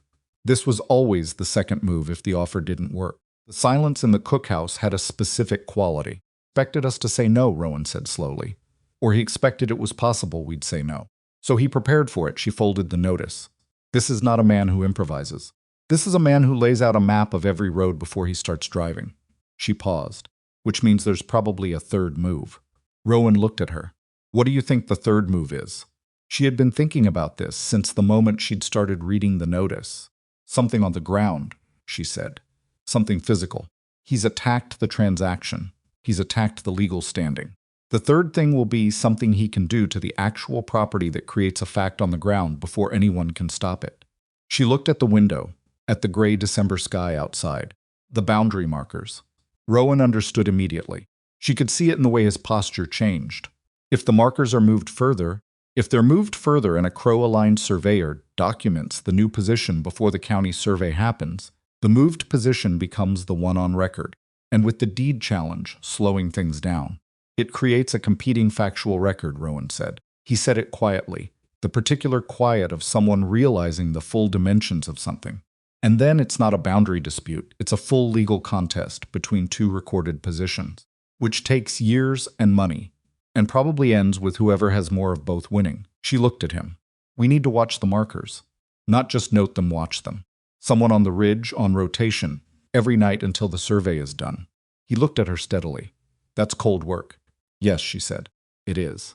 It was Rowan who organized the night watches himself, Walt, and two younger hands named Cord and Birch Henneler Jim, who took shifts on the ridge in 4-hour rotations starting that Sunday. Mabel made sure there was hot food waiting when each watch came off, which meant keeping the cookhouse fire going past midnight on a schedule she hadn't run before, and which meant less sleep than she was used to. But she didn't calculate it as a cost worth complaining about. She was right about the third move. It came 11 days into the watch rotation on a Wednesday night in the third week of December, somewhere past midnight when the temperature had dropped to the kind of cold that made sound carry differently and turned breath to vapor instantly and made the stars look sharp enough to cut. It was Rowan's watch. He came back to the cookhouse at 2 in the morning, ice on the shoulders of his coat, and knocked twice before opening the door their arrangement, so she knew it was safe to open. She had the coffee ready, because she always had it ready, and she poured a cup and set it in front of him before he'd gotten his coat off, and looked at his face and knew immediately. They came, she said. 2 men. I didn't recognize them, Crow's men, most likely not county workers. They had tools. He wrapped both hands around the coffee cup. He was cold in the bone-deep way of someone who'd been still in freezing air for hours, and she put another piece of wood in the stove without asking. They moved 3 markers. The ones above the junction, the new ones, and 2 more I hadn't noticed had already been shifted. Did they see you? No. I was above them on the rock shelf. He looked at his coffee. I documented it. Drew the positions before and after. Time, description of both men, what tools they used. Good. She was already pulling out her notebook. Tell me everything. Exactly. He told her. She wrote it down as he spoke time of arrival, direction they'd come from, which suggested which road they'd used, the specifics of the marker positions, the tool marks in the frozen ground. She asked questions where his account left gaps, and he filled them in with the careful precision of someone who had been observing, rather than just watching. When he was done, she looked at what she'd written. This is enough, she said. Combined with everything else, this is enough to present. To who? The county judge, not the land office. We go around fielding entirely, go directly to the district judge with everything in sequence, and we request an emergency injunction against any further movement of boundary markers pending the survey. She looked up. Is your attorney in Cheyenne someone who can move fast? Capable of it. Whether he will, you need him to move fast, she said. We have a documentation record that covers 3 weeks of activity. We have the original survey. We have eyewitness testimony of tampering. We need to have this in front of a judge before Crow can file his surveyor's report and establish the new positions as the documented ones. Rowan looked at her with the expression she had come to recognize as his version of being genuinely surprised, not a large expression, just a particular quality of attention. When did you figure out the judge route? The night I read the deed challenge notice, she said. The land office is compromised. The county clerk might be. The one person in this county who is elected, and therefore not easy for Crow to buy quietly, is the district judge. He was quiet for a moment. Then I'll ride to Cheyenne tomorrow. Today, she said. He looked at her. It's already after 2. Ride at first light. Take everything I've compiled. She was already moving to the shelf where she kept the second notebook and the documentation folder she'd been building. I'll put it in order tonight. He looked at her. You haven't slept. I'll sleep when this is done. She set the folder on the table and opened it. Drink your coffee. I'll have this ready before light. He drank his coffee. He watched her work for a while without speaking. The stove ticked and the wind pressed at the cookhouse walls, and outside it was the middle of a frozen Wyoming night, and inside Mabel Whitaker sat at a prep table, sorting documentation in the lamplight with the focused unhurried attention of someone who knew that this was the moment everything had been building toward, and who was not going to let the moment find her unprepared. At some point she wasn't tracking time closely. Rowan said quietly, "Why are you doing this?" She didn't look up. "Because it's the right thing. For a ranch you've been at for 6 weeks." She kept sorting. "I've been at enough places to know what's worth protecting." She paused. "And I've spent enough time being someone people thought was easy to push around. I don't like watching it happen to someone else." The silence that followed had a different quality from the earlier ones, warmer, somehow, despite the cold pressing in from all sides. "Mabel," he said. She looked up. He was looking at her with an expression she didn't have a name for. Not the careful neutral, not the recalibrating assessment. Something more direct. "Thank you," he said. Plain and specific. Not the reflex thanks of someone being polite. The real thing. She held it for a moment. The way you hold something that you don't want to rush. And then she said, "Get a few hours. I'll wake you at first light," and went back to the documents. She heard him go. She heard the door, and then the quiet, and then just the stove and the wind and the scratch of her pen on paper. She worked through until the sky outside the cookhouse window began its slow, reluctant shift from black to the particular dark blue that comes before anything that could be called light. She organized everything in the order a judge would need to read it. She wrote a cover summary, plain language, no editorializing, just sequence and fact. She checked it twice. She bound it with a piece of twine she used for supply parcels because it was what she had.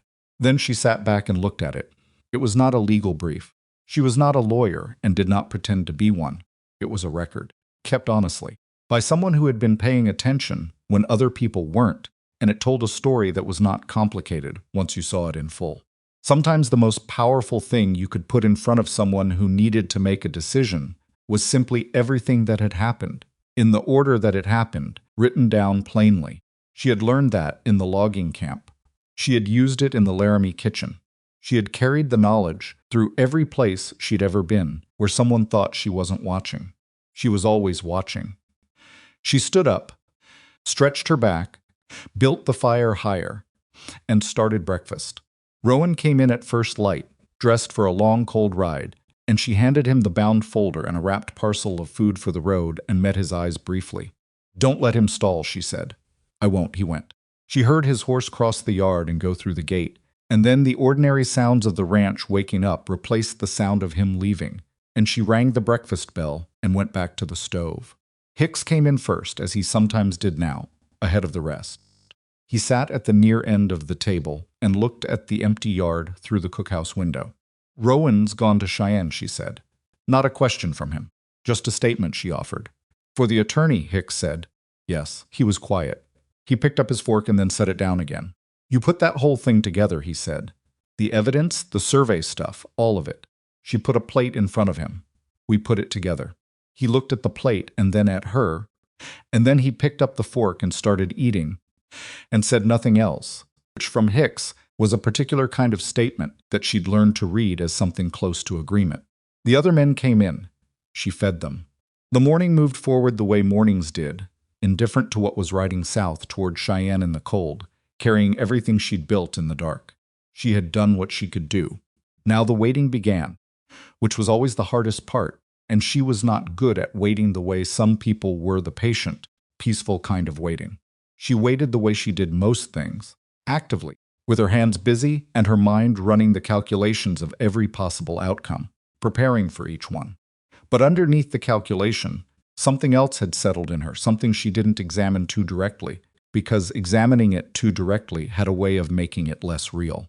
For the first time in as long as she could remember, she was not fighting to be seen by people who would never see her. She was fighting for something real, alongside people who were beginning to understand what she actually was. And that was a different thing entirely. It was a hard thing. It was also the best thing she'd felt in years. She refilled the coffee pot and rang the bell for s, and the morning went on. Rowan was gone for 4 days. She had not expected 4 days. She had thought 2, maybe 3, enough time to ride to Cheyenne, meet with the attorney, file whatever needed filing, and ride back. 4 days meant something had been more complicated than anticipated, or that the attorney needed more time, or that the judge had required additional process. She did not let herself consider the worst possibilities. The ones where Crow had moved faster than them, where the deed challenge had already been ruled on, where the window had closed. Kept the kitchen running. She fed the men.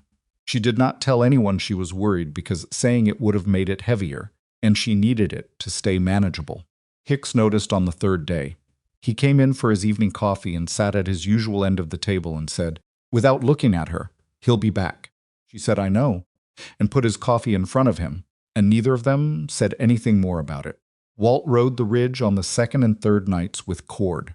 Nothing moved. No one came.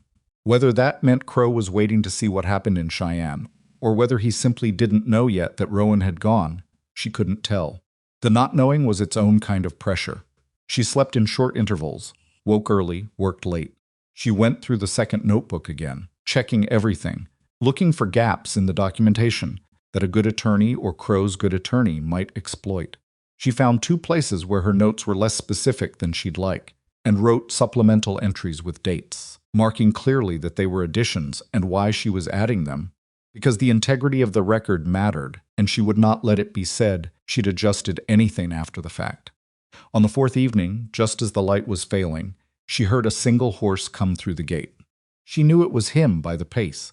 She had been at Black Hollow long enough to know which horse moved which way, and the face of him was someone coming in tired and finished, not arriving with bad news. Bad news moved differently.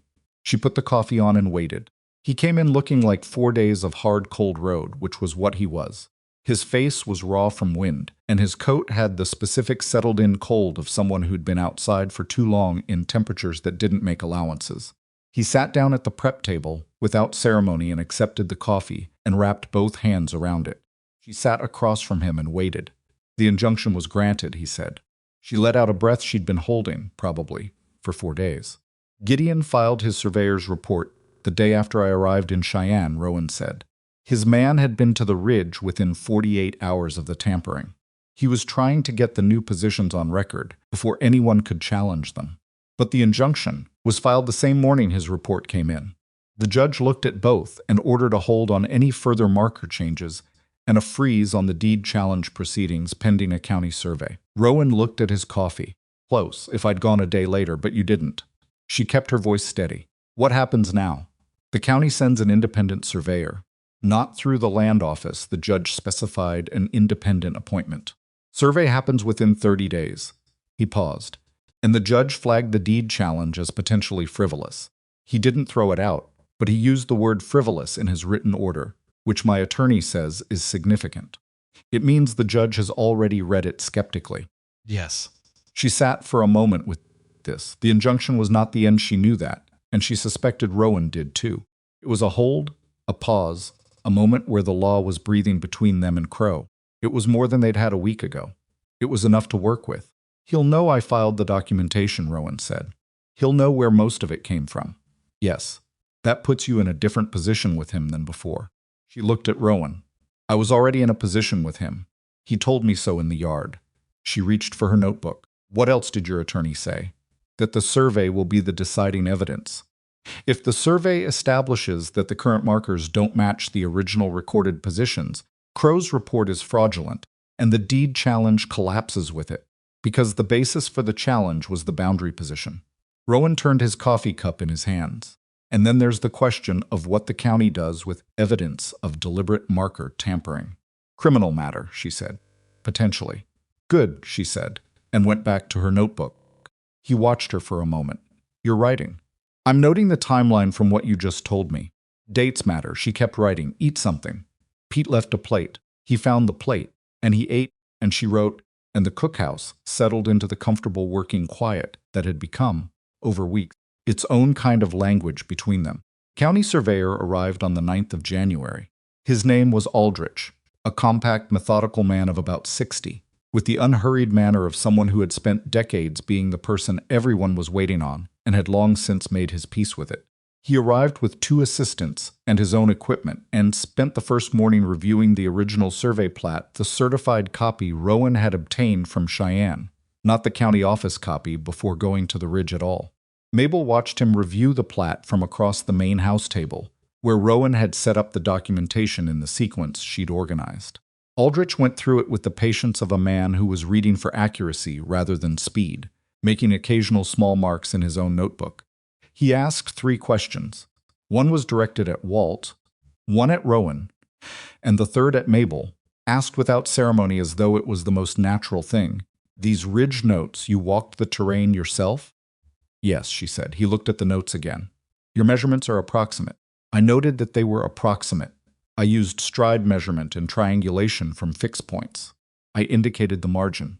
He looked at her over the top of his reading glasses. It was not a dismissive look. It was the look of a man recalibrating what he was dealing with. "Good practice," he said, and went back to the plat. She made a point of not looking at Rowan when Aldrich said that. She didn't need to see anyone's reaction. It was enough that it had happened. The survey took 3 days. Aldrich worked in the cold with the focused indifference to weather of someone for whom weather was simply a condition of work rather than an obstacle to it. He reset markers as he went, the official kind with county stamps that could not be quietly replaced without someone noticing and being able to prove it. Took measurements from multiple directions. He cross-referenced against the original plat repeatedly. On the 3rd day, he came back to the main house with his findings and laid them on the table without drama. The original boundary, per the recorded survey, placed the creek junction inside Black Hollow Ranch's western parcel by a margin of 63 feet. The current markers, including the ones moved during the night operation, Rowan had witnessed and documented, placed the junction outside that parcel by approximately 28 feet. The total discrepancy was 91 feet. 91 feet. It was not a large number, said quickly. Set against open frontier land, it sounded like almost nothing. Set against a water junction that controlled 2 creek branches supplying 3 ranches and over 2,000 head of cattle between them. 91 feet was the difference between survival and slow failure. Aldrich filed his report with the district court, not the county land office. The judge's order had specified this. Within a week, Gideon Crow's surveyor's report was formally contradicted in the court record. Within 2 weeks, the deed challenge was dismissed as lacking factual basis. Within 3 weeks, the district judge referred the evidence of marker tampering to the county sheriff for investigation.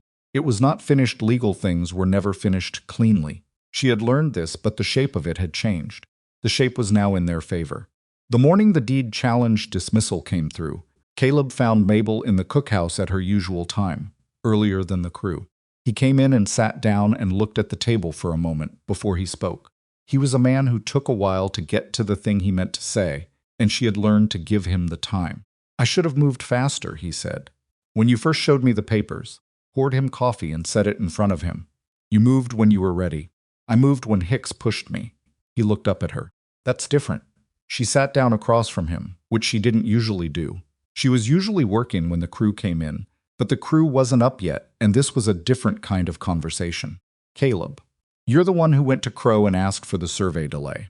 You're the one who sat across from him while his lawyers pushed and didn't sign. 'Cause Hicks and Walt were behind me. Because made a decision when the people you trusted told you the ground had shifted." She held his gaze. "It's not a failure. That's how things work." He was quiet. He had the expression of a man who was not entirely comforted by this, but was willing to consider it. He drank his coffee. "You know Rowan's going to want to change things. How the ranch runs, the decision-making, I'd expect so. My arrangement with him, the way things have worked. I don't know what changes," she said honestly. "That's between you and him." He nodded, slowly. Then he looked at her with the particular directness that he didn't use often, the one that meant he was saying something he'd thought about. "You're good at this," he said.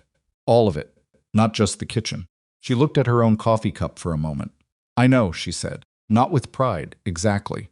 Just with the particular quiet of a person who has known something for a long time and is used to being the only one who did."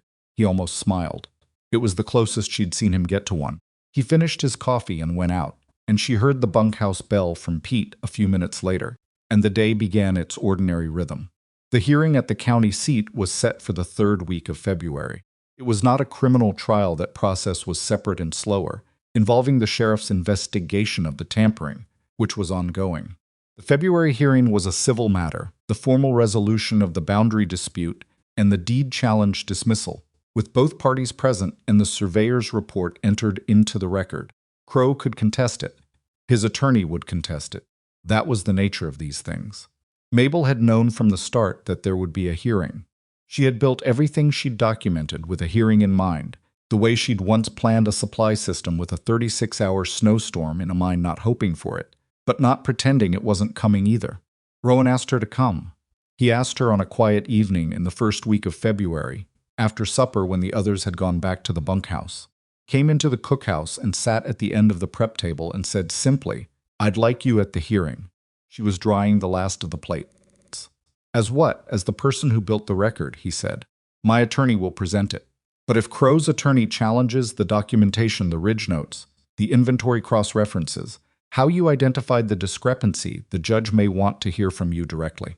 She thought about this. Crow's attorney will try to discredit me on the basis of what I am. Rowan looked at her steadily. He'll try. That doesn't mean it'll work. She set the plate down. She had thought about this possibility, had known it was possible, had prepared for it in the abstract way she'd prepared for most things, by thinking through how she'd respond to each angle of attack. She was not afraid of Crow's attorney. She was not afraid of the hearing. She had been underestimated in rooms her entire life and had learned how to use it. What she felt, sitting with the question, was something more complicated than fear. It was the feeling of being asked to step fully into a thing, publicly and visibly, in a way she'd spent most of her life avoiding, because fully visible had always meant fully available to be dismissed. She looked at Rowan. He was watching her with the patient, attentive quality she'd come to recognize, the look that meant he was seeing her, not his idea of her. "All right," she said. They rode to the county seat on a February morning that was cold but clear, the sky a hard pale blue that had no warmth in it, but gave good light. Rowan drove the wagon. Mabel sat on the bench beside him, with the documentation folder on her lap inside her coat, keeping it dry out of habit even though there was no precipitation and the folder was wrapped. Walt and Hicks rode behind.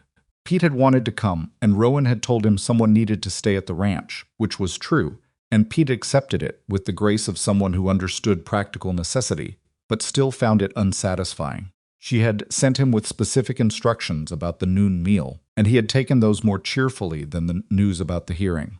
They didn't talk much on the road. They didn't need to. The silence between them had a different quality now than it had. In the early weeks, it had the ease of two people who had been through something together and no longer needed to fill the space between them to make it comfortable. At one point, about halfway, Rowan said, "Whatever happens in there, what you've done for this ranch is already done." She looked at the road. "I know. I want you to know that I know it," he said. "Whatever the judge rules." She thought about how to answer that.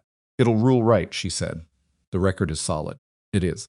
She felt the particular warmth of that, not the compliment itself, but the fact that he has it without softening or qualifying, the way some people softened compliments to make them easier to take back if they needed to. He said it like a fact, because to him it was. They rode the rest of the way in the comfortable silence of the winter road. The county seat was a larger town than Hartwell Junction, by enough to feel genuinely different. More buildings, more noise, more of the particular energy of a place where things got decided. Courthouse was a square stone building on the main street, with steps that had been salted against the ice, and a door that opened heavily. Crow was already inside when they arrived. He was standing in the corridor with his attorney and two other men in town suits, and he saw them come in and said nothing. He looked at Mabel with the same expression he'd used in the yard on his way out of Black Hollow Ranch, the revised assessment, the recalculated contempt that now had something else underneath it, something that was not quite what she'd call fear, but was adjacent to it. She met his eyes and did not look away first. His attorney was a man named Parfield, who had the practiced, smooth quality of someone who spent his professional life making bad situations look arguable. He had graying temples and a suit that was designed to signal that he'd argued in better courtrooms than this one. And he moved through the corridor with the assurance of someone who expected the room to accommodate itself to him. He glanced at Mabel the way men like him glanced at people they'd already decided weren't going to be a problem. She filed that away. The hearing lasted most of the day. The judge was a woman of about 65 named Harp, which was not what Crow's attorney had expected. She saw it in the brief recalibration he made when she came in, so fast it was almost invisible, but she caught it. Judge Harp had the look of someone who had sat in this chair long enough to have heard every variety of argument, and had arrived at a state of permanent, mild skepticism that she applied equally to everyone. Rowan's attorney, a man named Cross, who had come from Cheyenne, and who carried himself with the quieter confidence of someone who didn't need the suit to do his talking, presented the documentation first. He went through it in the sequence. Mabel had organized the original survey records, the discrepancy analysis, the ridge notes, the witness testimonies, the chronology of Crow's County acquisitions, the documented marker tampering, Aldrich's survey findings. He was clear and he was thorough and he did not editorialize. Parfield objected 7 times during the presentation. Judge Harp overruled 5 of the 7 and sustained 2, both of which were technical matters about the form of the documentation rather than its substance, and which Cross addressed without apparent difficulty. Then Parfield made his case for Crow. He was skilled. He raised doubt where doubt could be raised, questioned the precision of the ridge notes, challenged the chain of custody on Walt's written testimony, and made a practiced argument about the private surveyor's report being as legitimate as Aldrich's official one. He was persuasive in the way that skilled attorneys were persuasive, not because what he was saying was true, but because he said it with such practiced certainty that uncertainty became the audience's problem, not his. He saved Mabel for last. He stood up and addressed the judge with the careful, considered manner of a man about to do something he'd planned. Your Honor, the bulk of the evidentiary record presented by the opposing party was compiled by a single individual, a cook. He said the word with a specific weight not shouted, not mocking, just placed like a stone in a path. No legal training, no surveying qualification, no land expertise. A woman hired 6 weeks before these events to feed ranch hands, now being presented as the author of a legal case. He paused. We believe the record's credibility cannot be separated from the credibility of its author. Judge Harp looked at him. Are you asking to question the witness, Mr. Parfield? We are, then question her. He turned to Mabel. She stood up from the gallery bench and walked to the front of the room and sat in the chair indicated and folded her hands in her lap and looked at Parfield. He asked her first about her education. She answered plainly no formal schooling past the age of 14, she said, and she had spent the 20 years since in practical work that required the management of large-scale operations, which had included everything from supply logistics to personnel management to land and water observation. He asked her about her surveying qualifications, and she said she had none, and that her ridge notes were clearly marked as approximate observations, and that the certified survey conducted by Aldrich had confirmed their accuracy within reasonable margins, and she would let the court decide what that indicated about their value. He asked her about her financial interest in the outcome, implying without quite saying that someone might be compensating her to build a case. She said her financial interest was her wages as a cook at Black Hollow Ranch, which were a fixed amount she could provide if the court wanted the figure. He paused. Then he said, You're a cook, Miss Whitaker. Yes, she said, with no legal standing in this matter. I'm a witness, she said. I was present, I observed. I documented what I observed. The court can assess whether my documentation is accurate by comparing it to the independent survey, which it has done. She kept her voice even and her eyes on him. Being a cook doesn't change what I saw. Parfield looked at her with the expression of a man who had expected the stone to move and found it didn't.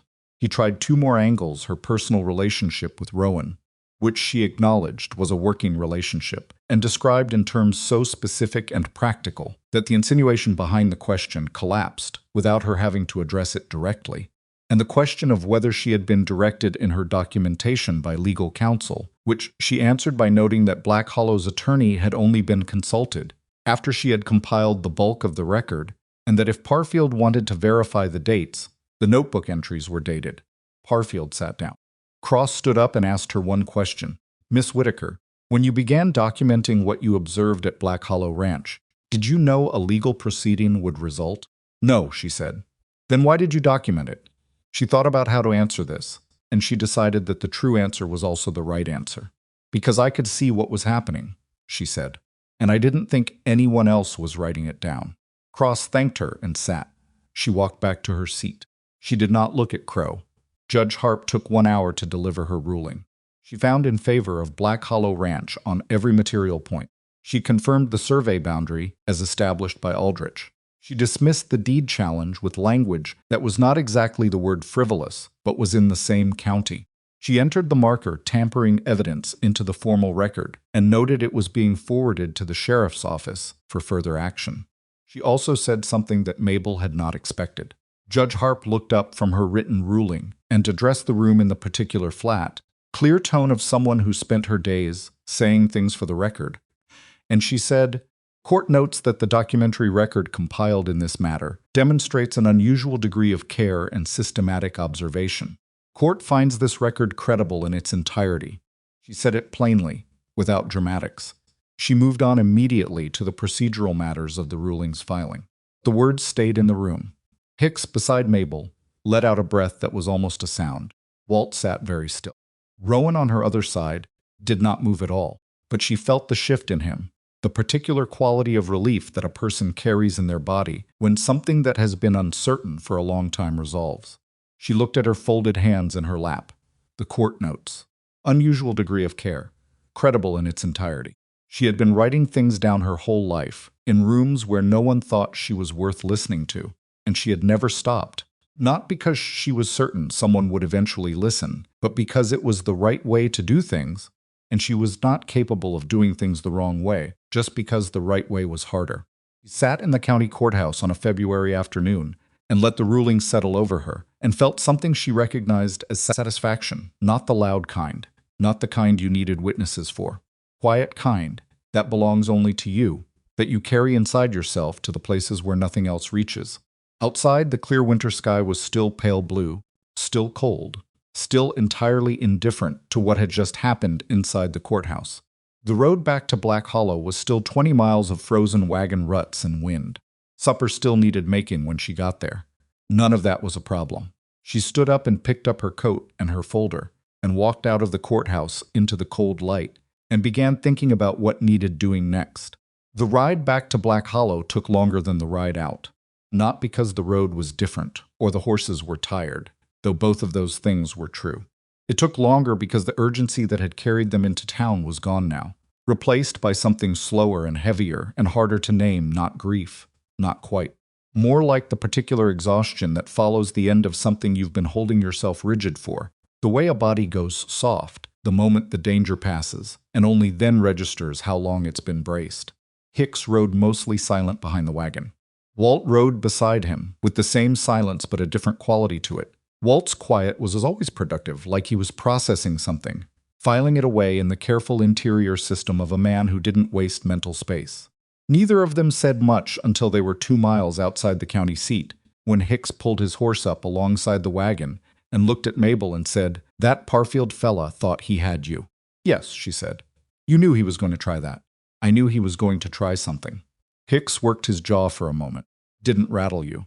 She looked at the road ahead. "It takes more than a lawyer to rattle me." He made a sound that was not quite a laugh, but was adjacent to one, and dropped back. She heard him say something to Walt that she didn't catch, and Walt's low response. She didn't need to hear it. She could feel the shape of it. Rowan drove with his eyes on the road and his hands easy on the reins, and he said nothing for a long while, and she didn't push. There was something working in him she could tell by the set of his shoulders, that familiar internal processing she'd learned to recognize, and she had long since stopped trying to hurry it. It was when they crossed the boundary of Black Hollow land, where the fence line was visible on the left, and the western ridge was just visible in the fading afternoon light above it, that he finally spoke. "My uncle bought this place in 1871, he said. "Spent 22 years building it up from nothing. When he died, he left it to me because I was the only family he had left who he thought would actually stay." She waited. "I wasn't sure I would," he said. "Stay. I came out here and I looked at it and I thought, this is too much. Too much land, too much history, too much of someone else's work that I was supposed to continue." He paused. "I stayed because I didn't know what else to do. Not the most inspiring reason. Most people stay places for reasons like that," she said. "Doesn't mean they're wrong to stay. No." He turned the wagon through the ranch gate, the hinges creaking in the cold. "I started working it the way I worked it because it was the only way I knew how to understand it. Alongside it, not above it." The gate closed behind them and he pulled the horses to a slow stop. "I never told the crew because once people know you own something, they treat the thing differently, and I needed to know what the thing actually was without the performance of it." She understood this better than he probably expected her to. She had spent a long time being treated as the thing she was, the wait, the cook, the woman in the kitchen, rather than what she actually did, what she actually knew, what she actually was capable of. The desire to be seen without the performance was not strange to her. It was in a way the same desire. I understand that, she said simply. He looked at her. I know you do. He set the brake and climbed down and came around to her side and offered his hand for the step down, which he'd never done before, not from inattention, she thought, but from the same instinct that had kept him working alongside the crew, as though rank didn't exist. Now he offered it, and she took it, because it was offered honestly, and there was no calculation in it either direction. She stepped down onto Black Hollow soil, and the last of the winter light was going pink at the ridge. And from the bunkhouse, she could hear Pete's voice already, asking them how it went. Pete took the news the way Pete took most good things, with enough volume that it reached the horses in the barn. His whoop brought two of the younger hands out of the bunkhouse door, looking alarmed, and when he told them what had happened, they were confused for a moment, and then pleased in the uncomplicated way of people who'd been worried about something they didn't fully understand, and were now relieved without needing to understand it fully. Supper that night was louder than usual. Mabel made a bigger pot than she needed to, because she'd been calculating on the ride back and had concluded that the occasion warranted it, and because the supplies would support it, and because sometimes the right response to the end of a hard thing is simply more food and more warmth and more people in a room together. She stood at the stove and listened to the cookhouse noise and felt the warmth of the fire at her back and thought about what came next, not with anxiety this time, but with the practical, forward-facing attention of someone who has resolved one problem and is already beginning to map the next set. There was a lot that needed doing at Black Hollow Ranch that had nothing to do with Gideon Crow. The water management system on the north pasture was inefficient. She'd been noting it since December. The way the creek branch was being used without any structured rotation of the grazing land, which was burning out sections faster than they recovered. She had read enough about irrigation practices in the period before she came west to have a working framework, and she had spent enough time walking this land now to understand where it would and wouldn't apply. She had 3 pages in the second notebook about it. The record-keeping system for the cattle inventory was a disaster. Caleb had been managing it in a combination of memory and a ledger that hadn't been updated consistently since September. She had started building a parallel tracking system in her supply notebook as a side project, and it was already more accurate than the official record. And there was the question of the 2 smaller ranches on the Eastern Creek branch, the ones Crow had been visiting. The morning Mabel heard him pressuring people. She had thought about them on and off since February. They were vulnerable in the same way Black Hollow had been vulnerable. Isolated, short on information, being approached by a man who knew more about their situation than they did. Whether Crow would continue with them now, in the aftermath of the county ruling and the ongoing sheriff's investigation, was uncertain. But uncertainty was not the same as safety. She was still thinking about all of this when the cookhouse noise settled and the men started drifting back to the bunkhouse, and Rowan stayed. He stayed the way he sometimes did, without announcing it, just still at the end of the table while the others filed out, like a man who had somewhere to be but had decided not to be there yet. She washed up and let the quiet settle between them. "What are you thinking about?" he said. "The north pasture irrigation rotation," she said.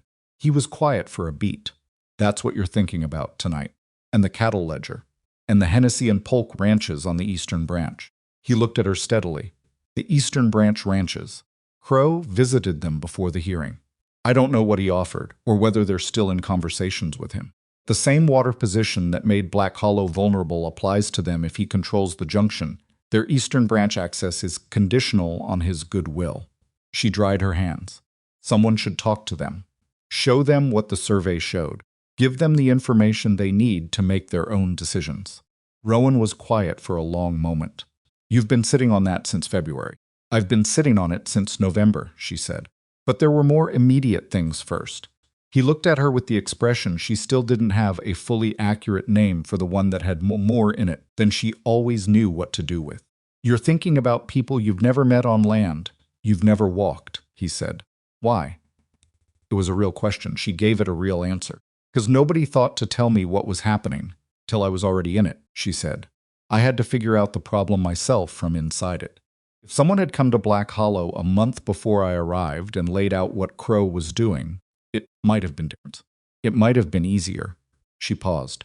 "I don't want to be the kind of person who has information that would help someone and doesn't share it because they're not my problem." Rowan looked at her. "No," he said quietly. "You're not that kind of person." She turned back to the stove, giving it a final check before banking the fire. I'll write up what I know about the water position. You can decide whether to approach Hennessy and Polk and how. We can decide, he said. She turned and looked at him. You're not the cook anymore, Mabel, he said. I mean, you can be if that's what you want. I'm not going to tell you what you are, but I want to be clear that what I want is different from that. What this ranch needs is different from that. She had known this conversation was coming. She had been aware of it, building for weeks, the way she was aware of most things that built slowly, not through any particular signal, but through the accumulation of smaller ones, the way he deferred to her read of situations, the way the crew had begun to come to her with questions that weren't about food, the way Caleb had started, including her, in conversations that had nothing to do with the kitchen. She had thought about how to feel about it. She had been careful about thinking about it, because she had learned through experience that wanting something too clearly and too early was its own kind of trap. It made you shape your understanding of a situation around the want rather than around what was actually there. She had tried to see what was actually there. What was actually there was a man who had watched her work for 4 months and had revised his understanding of her upward every week without ever making a production of the revision, who had asked her questions and listened to the answers, who had given her the folder and said we without hesitation, who had on a cold February wagon ride told her about his uncle in the land and why he'd stayed, which was not the kind of thing you told a person you were still deciding about. What was actually there was enough. What does this ranch need? She said. Someone who can look at the whole of it, he said. Not just the kitchen, not just the cattle. The whole of it, the systems, the records, the water, the relationships with neighboring ranches, the decisions that need to be made before they become crises. He paused. Someone who does what you do, which is see things before other people see them and write them down carefully, and be right more often than is comfortable for the people who were wrong. She almost smiled. That last part isn't exactly a flattering job description. It's an accurate one. She looked at him for a moment. He was watching her with the patient, attentive stillness she'd come to understand as his version of waiting, not passive, not anxious, just present. I'd need to keep the kitchen organized, she said. Not to run it myself, but someone needs to manage the supply system properly, or the whole winter calculation falls apart again. Agreed. And the cattle ledger needs rebuilding from the ground up. I've already started a parallel record. It needs to be made official, and Caleb needs to be part of maintaining it. Otherwise, it'll drift again when I'm focused on other things. Also agreed. And the north pasture irrigation. Mabel. His voice was steady, not impatient. Yes. To all of it. That's what I'm saying. She looked at him. You haven't heard the irrigation part yet. I trust the irrigation part, he said. I've trusted everything else. The fire settled in the stove. Outside, the winter night had the particular deep quiet of the frontier in February, the kind of silence that was made of cold and distance, and the absence of anything that wasn't essential.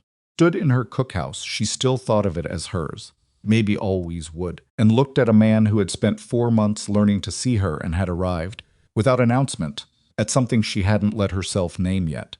All right, she said. It was the same thing she'd said when he'd asked her to come to the hearing. 2 words that meant yes, and meant more than yes, and meant she was not going to pretend she didn't know what she was agreeing to. He nodded once.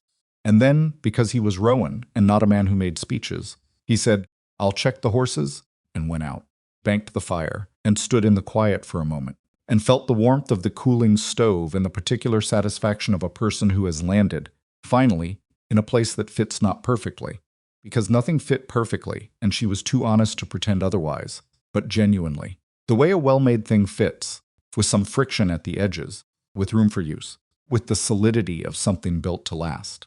Gideon Crow was indicted by the county sheriff in March, not for the boundary dispute itself that had been resolved as a civil matter.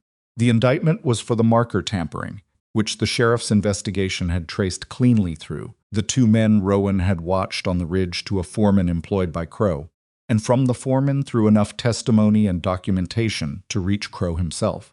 His attorney contested it immediately, and the legal process would be long, and would likely resolve in some compromise that left Crow diminished but not destroyed, because that was usually how it went when a powerful man was caught doing something wrong. The law could reach him. It could not always hold him, but it could mark him.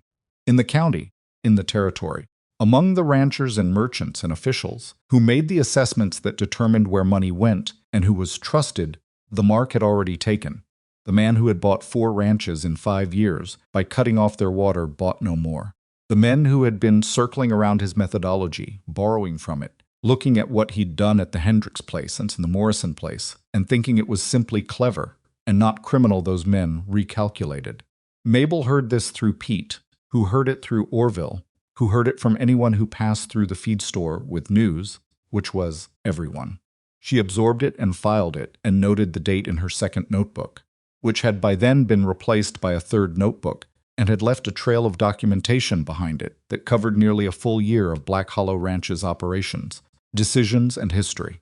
She had begun organizing the notebooks by category, because the accumulation had become dense enough to need a system. Supply records in one, land and water in another, personnel and operations in a third. It was not a formal archive. She was not an archivist and did not pretend to be, but it was organized enough that anyone who needed to understand what had happened at Black Hollow Ranch in the year of Gideon Crow could read it and know. Plan to keep going. She saw no reason to stop. She and Rowan rode to the Hennessy Ranch on an April morning when the snow had mostly gone from the valley, and the ridge was still white, but the creeks were running loud with melt. Thomas Hennessy was a weathered man of about 55, who had built his place on the eastern branch with his own hands over 20 years, and who received them with the wariness of a man who'd been approached by strangers with offers before, and had learned that offers came with costs that weren't always disclosed up front.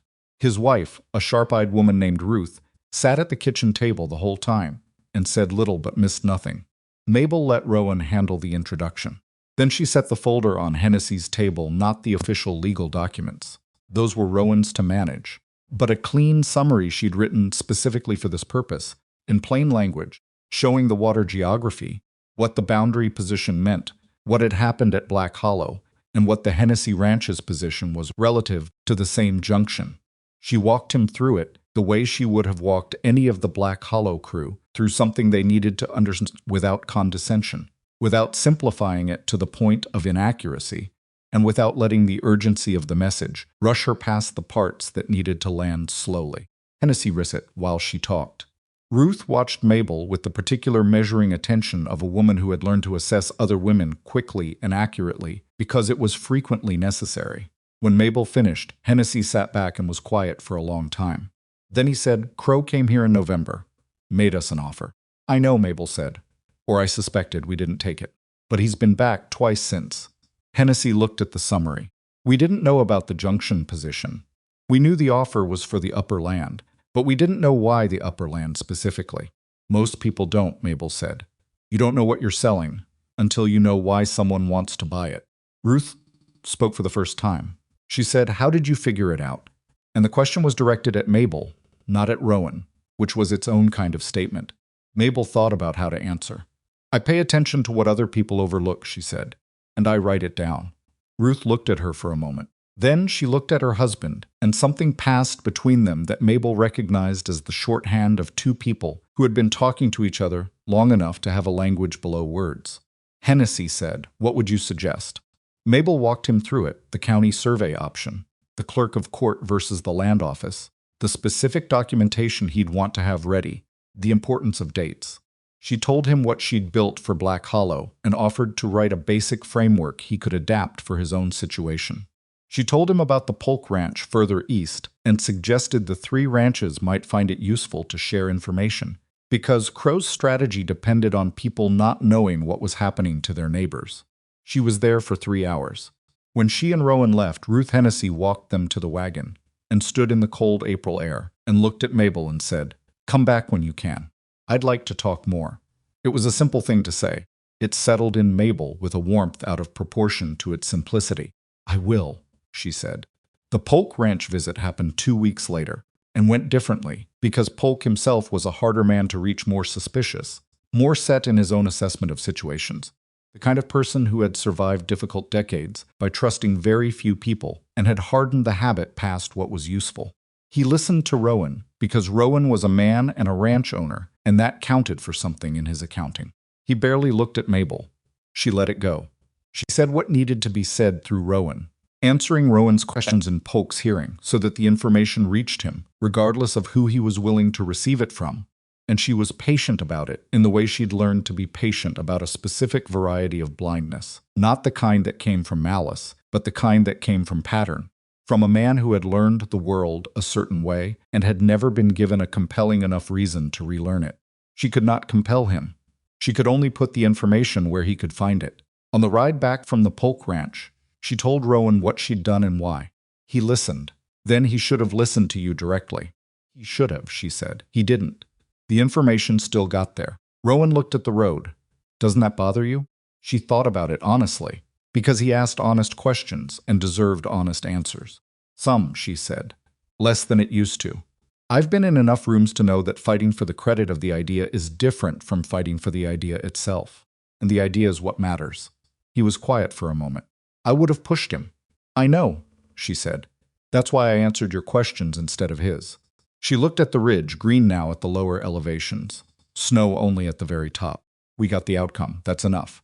He looked at her sidelong. She could feel it without turning her head. You're better at this than I am, he said. Not with self-deprecation, just as a fact. At different things, she said. You're better at other things. Such as? She thought about it genuinely. You understand this land in a way I'm still building. You know what the ground means in winter, what the cattle are telling you by their behavior, where the fence will fail before it fails. I understand systems and records and patterns and information. We need both, he nodded slowly. He said. And there was something in the word quiet, deliberate, that was not just the practical plural she'd been using for months. She felt it, she let it sit. They rode back through the afternoon light, the creek running loud alongside the road, the ridge above them solid and exactly where it had always been, the boundary markers back where they belonged. Spring that came to Black Hollow Ranch that year was not a dramatic thing. Springs in the Wyoming Territory rarely were. They were grudging and uneven, arriving in fits and retreating into cold spells, giving ground slowly and taking it back before giving it again, until at some point in May you looked up and realized that the mud had dried and the pasture was green and the argument was over. It was a frontier spring, which meant it was earned rather than given.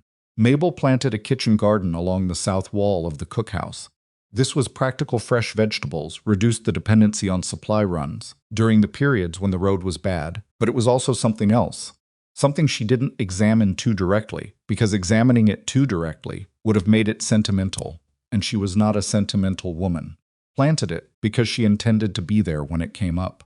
That was all. That was enough. She had been at Black Hollow Ranch for 6 months when the last of the Crow legal proceedings resolved into a settlement, not the outcome she would have chosen, but a real one, a substantial fine, a formal county restriction on Crow's ability to acquire land within the water district for 5 years, and a public record of the marker tampering conviction of his foreman that tied the action close enough to Crow himself that it cost him in every room he walked into from then forward. Parfield issued a statement on Crow's behalf that said his client had been a victim of misinterpretation.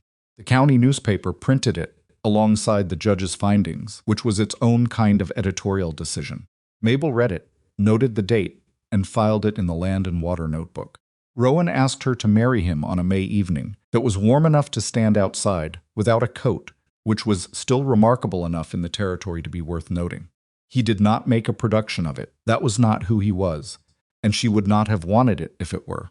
He said it the way he said most things, directly, without ornamentation, with the particular plainness of a man who had thought about something for a long time and had arrived at certainty and saw no reason to dress the certainty up. He said, I think we should get married, if you want to. They were standing by the west pasture fence in the evening light, and she had been looking at the ridge, which she still looked at often, and probably always would. It was her land now. In the way that places become yours when you've walked them and watched them and fought for them, deed or no deed, turned and looked at him. She thought about what she had been when she arrived at Black Hollow Ranch in November. She thought about the carpet bag and the 3 cookbooks and the notebook with its precise handwriting, and the way she had walked across the yard under the eyes of men who had already decided what she was. She thought about how much of her life she had spent being certain of her own worth in rooms where nobody else was certain of it, which was its own kind of loneliness, the loneliness not of being unknown, but of knowing yourself fully and having that knowledge be entirely private. She thought about what it meant to be known. Not perfectly, she was a realist about people, including herself, and she knew that being known by another person was always partial, always approximate, always subject to revision.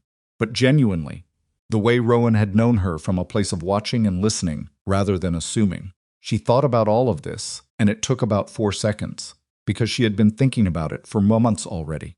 Yes, she said. He nodded. He didn't say anything more immediately, which was right. Some moments were better without the follow-up sentence. They stood at the fence and looked at the ridge in the fading light. And the creek was audible from where they stood, which it wasn't always. Only when the water was high with snowmelt, and it had been running high for weeks. She would remember it. Not as a perfect moment the fence needed repair, where she was leaning on it, and she was aware of it giving slightly under her weight.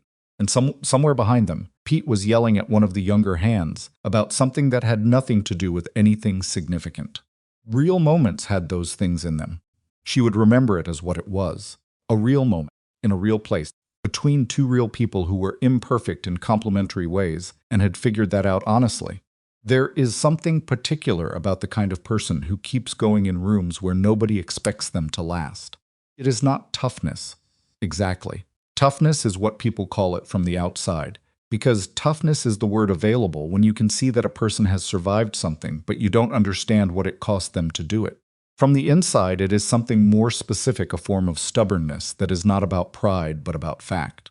The fact of knowing what you are capable of and refusing to let other people's certainty that you aren't capable of it become the truth of the situation. Mabel Whitaker had spent 34 years knowing what she was capable of and being the only one in the room who knew it. She had not stopped knowing it when the rooms were hard. She had carried it through every place that tried to make her doubt it, through the sidelong looks and the reduced portions of respect that she was expected to accept without complaint. The way the overweight woman takes the seat by the door because she's been made to understand she shouldn't take up more room than she has to. She had carried the knowing anyway. She had carried it into the Wyoming Territory in a carpet bag with 3 cookbooks and spare notebook, and she had planted it in the cold ground of a struggling ranch, and it had grown. Not because the world got easier. The world did not get easier. Crow happened. Parfield happened. The hours at the ridge in the freezing dark happened. The ledger and the plat and the midnight documentation and the meals for 15 men 3 times a day while everything else was falling and building and falling and building again, all of that happened, and none of it was easy, and none of it was clean. But she had not asked for easy. She had asked for the chance to be what she actually was, in a place that needed what she actually had, and she had found it, and she had made the most of it in the only way she knew how, paying attention, by writing it down, by staying. Kitchen garden came up in June. Tomatoes, beans, carrots. 2 kinds of herbs she'd managed to source from a merchant in Hartwell Junction, who looked at her order with mild bafflement. The soil along the south wall was better than she'd expected, sheltered and dark and rich, with the comsteds she'd been working into it since April. The first things to come up were the beans, which was always how it went, beans being constitutionally incapable of patience. She showed Rowan the first bean shoots on a Tuesday morning, not because she needed him to see them, but because she wanted to show him, which was different, and she was still getting used to the distinction. He looked at the small green shoots in the dark soil and said, "Good spot for it," which was his version of enthusiasm, and she had learned to read the full weight of it. "It'll expand next year," she said. "If the south wall holds the heat the way I think it will." "It will," he said. He knew the building. She trusted his read of it. They went back to their separate mornings, she to the supply records she was restructuring, he to the cattle rotation in the north pasture that they'd adjusted according to the irrigation system she'd designed in the long February evenings when Crow's legal proceedings were still pending, and she'd needed something to think about that wasn't that. The system was working. The pasture was recovering. It wasn't perfect. Nothing she'd ever done was perfect, and she'd long since stopped expecting it to be. But it was working, which was the thing that mattered, which was the thing that had always mattered. She sat at the cookhouse table with her notebook open and her coffee warm, and the morning light coming through the window at the angle it only came through in June, when the sun was high enough, and she wrote down what needed doing today, and what needed doing this week, and what she was watching for on the ridge, and what she still didn't know and needed to find out.